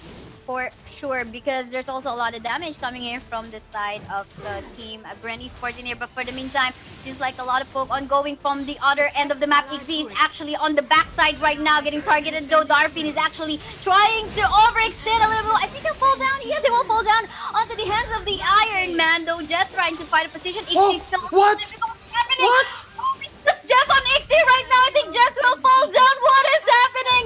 Is this a comeback? I think there is a miscommunication on who to target on the side of Team Bren, or rather on the side of Team Rage. Miscommunication. Yes, who to target, right? I can only really imagine. For sure, this is what's happening in their camp. Jet is saying, I got Ixie. I got Ixie. Yeah. Someone punch Ixie. And Ixie's going... he was begging. I'm good. Shields up. You're going down, Jet. And I understand what went wrong. Clearly, that's what happened. And because of that, wow. Nomad Rage here able to steal one Surtur from underneath Bren Sports' nose. And Ixie gonna summon it up top for sure, stop the bleeding. And just like that, I think they're more than equal now. I think possibly Nomad Rage might actually be in the lead. They're on the lead in terms of gold right now. And but Yeah. pretty much equal still. Though, especially, there are more turrets on the side of Team Bren as of the moment. But again, this cannot happen again. It happened already for the second time, not the third time already if Bren Esports wants to win this match. But yeah, Ixie already online and well protected. I guess for as long as whatever Death is already targeting in here, or able to target in here, they need to focus on it. Look at the damage coming from Avatrex as well. The Jubilee is going wild, taking down that Gambit. Nice assist coming up from the Hulk as well. And what else is happening? Darpin really high sustain, but I can see Ace as well as Okay, here they finally figured out the perfect target. Take down Ixie, but they ignored the rest of Nomad Rage. So that turned into a 4-man push, and they left Surtur. Surtur's still wreaking havoc onto their base, and this is still Nomad Rage, relatively at high health, continuing the onslaught, moving from point to point on the map. AV1 trying to break the lines, trying to get that Avatrix. Yep, they're going for... Oh, down goes Avatrix. We're going to go for Bass, I think. Yeah, well, anyway, it feels like they don't wanna. I mean, they wanna put them on a death timer this time because it's giving them a hard time in terms of providing a lot of sustain and protection for Ixie. So that, fortunately, that inherent turret on the top side did not fall down. Surprisingly enough, actually, I thought the Searcher will take that down, but this is another vast fight right now. The Gambit will steal it away, but they continue to have this team fight. Jet is super low on HP. The damage incoming from Sync 1 as well, trying to shove away Exhibit, but Monstar is still going wild, and I think she's still alive. No, Yep. Yeah, AV1 finds his target, but there is Near there as well as the Man Thing protecting Ixie and Kisaya. The map is red. The map is ripe for Rage's taking. Nomad Rage here, they need to get this right. They need to time their assault properly, their siege onto the Bren Sports base. Ixie's looking low. Can he get in there? AV1 trying to put some lethal damage on. Oh, he gets it. That's the shutdown. That is definitely the shutdown, but they're not yet done because there's still a lot of high sustain heroes on the side of Rage. This is already a late game match, Leo. The Sturt will fall down in the mid and will finally open up the base of Bren Esports. We are on an 18-minute, 48 seconds match right now, and this I have a feeling that this might even surpass the match between Nomad Outlast versus SESW BGNC that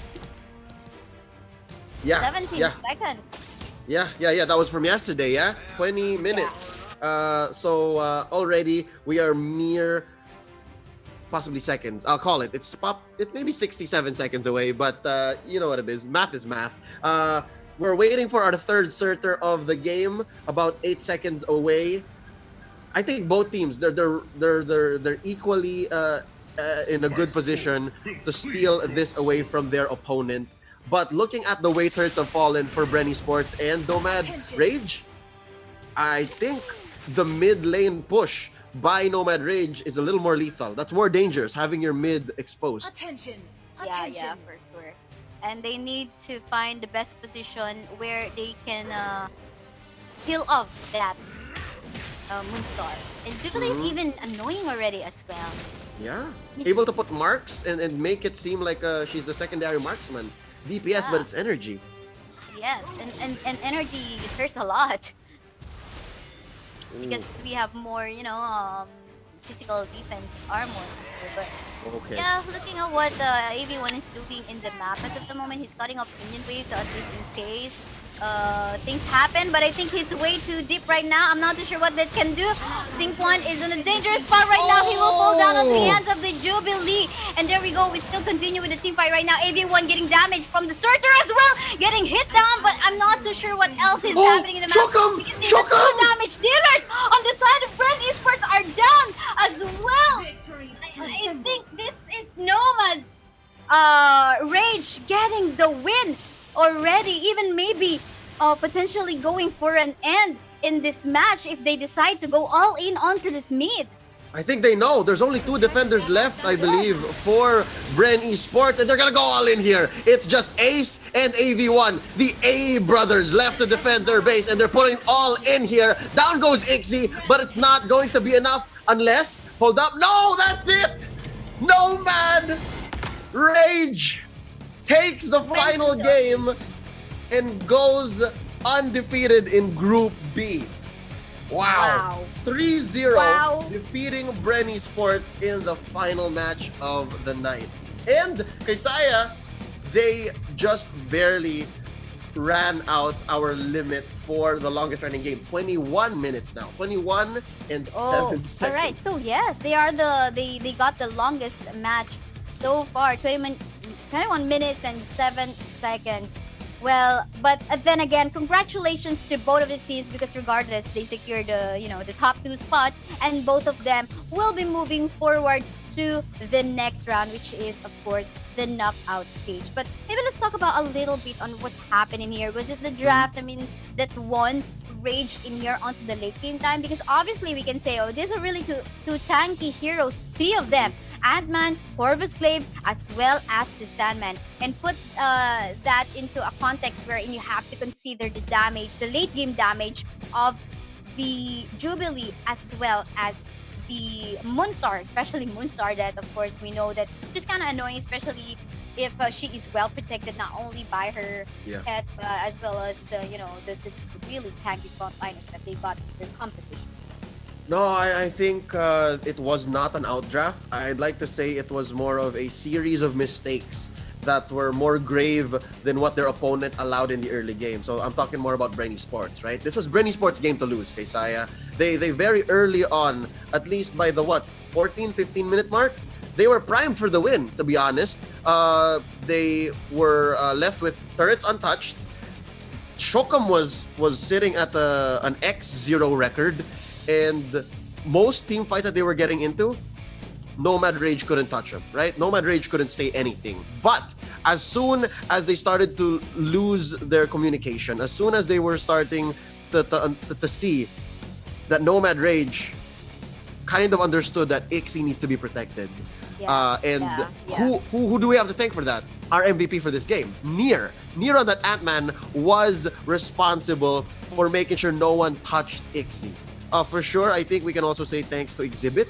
Exhibit did well, but Exhibit was more of an initiator. So really, they won this game off of the back of Ixie's Moonstar, but only because of Nier's protection. So again, this is quite the comeback. Congratulations, NMD Rage. Congratulations again.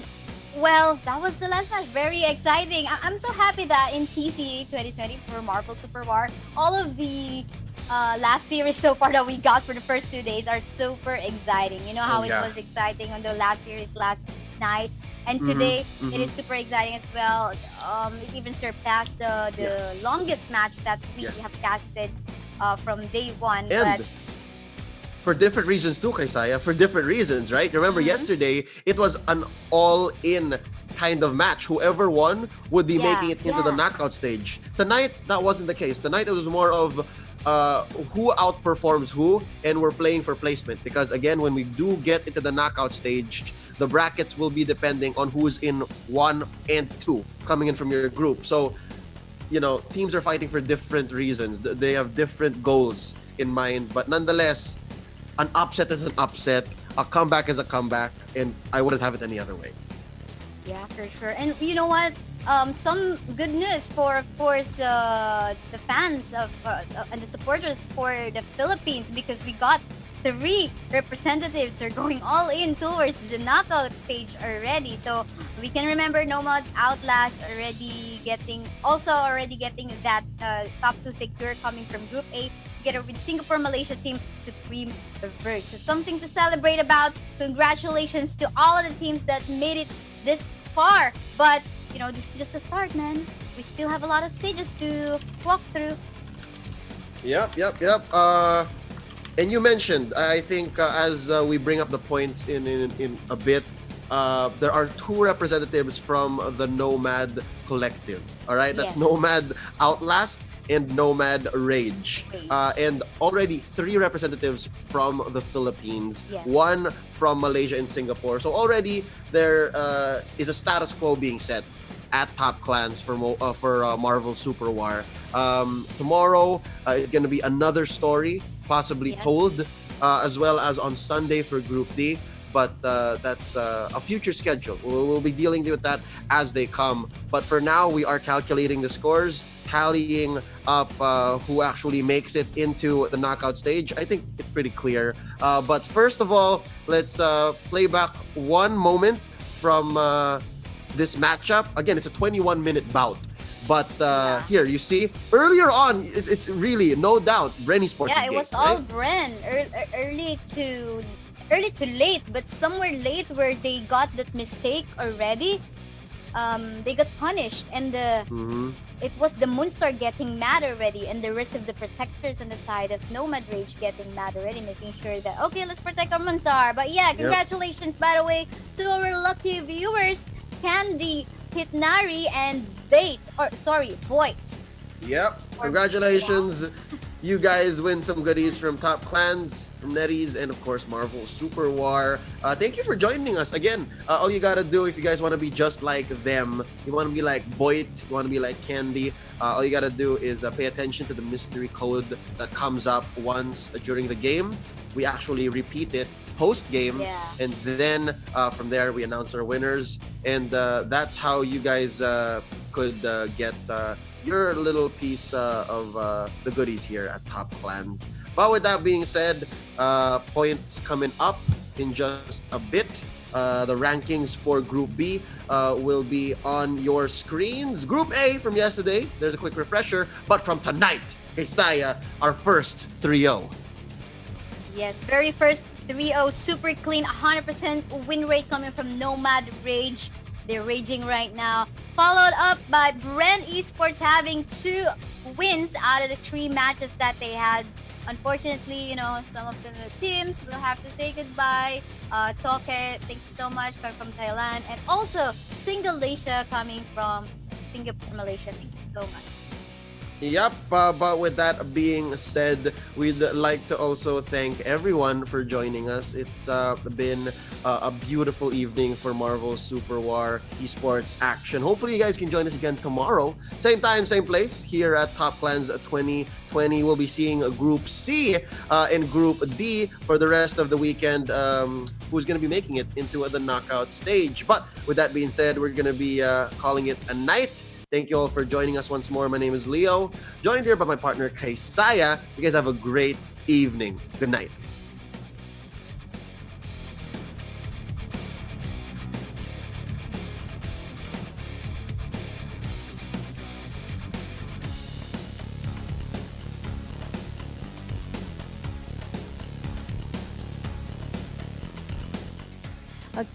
Thank you, our casters. Today has been a really exciting day, and tomorrow we're gonna be back with Group C facing each other. So please don't forget to tune in tomorrow. Also, don't forget to follow our official Facebook, YouTube, and Twitch channels for the latest updates. Okay, ladies and gentlemen, see you guys tomorrow. Bye bye.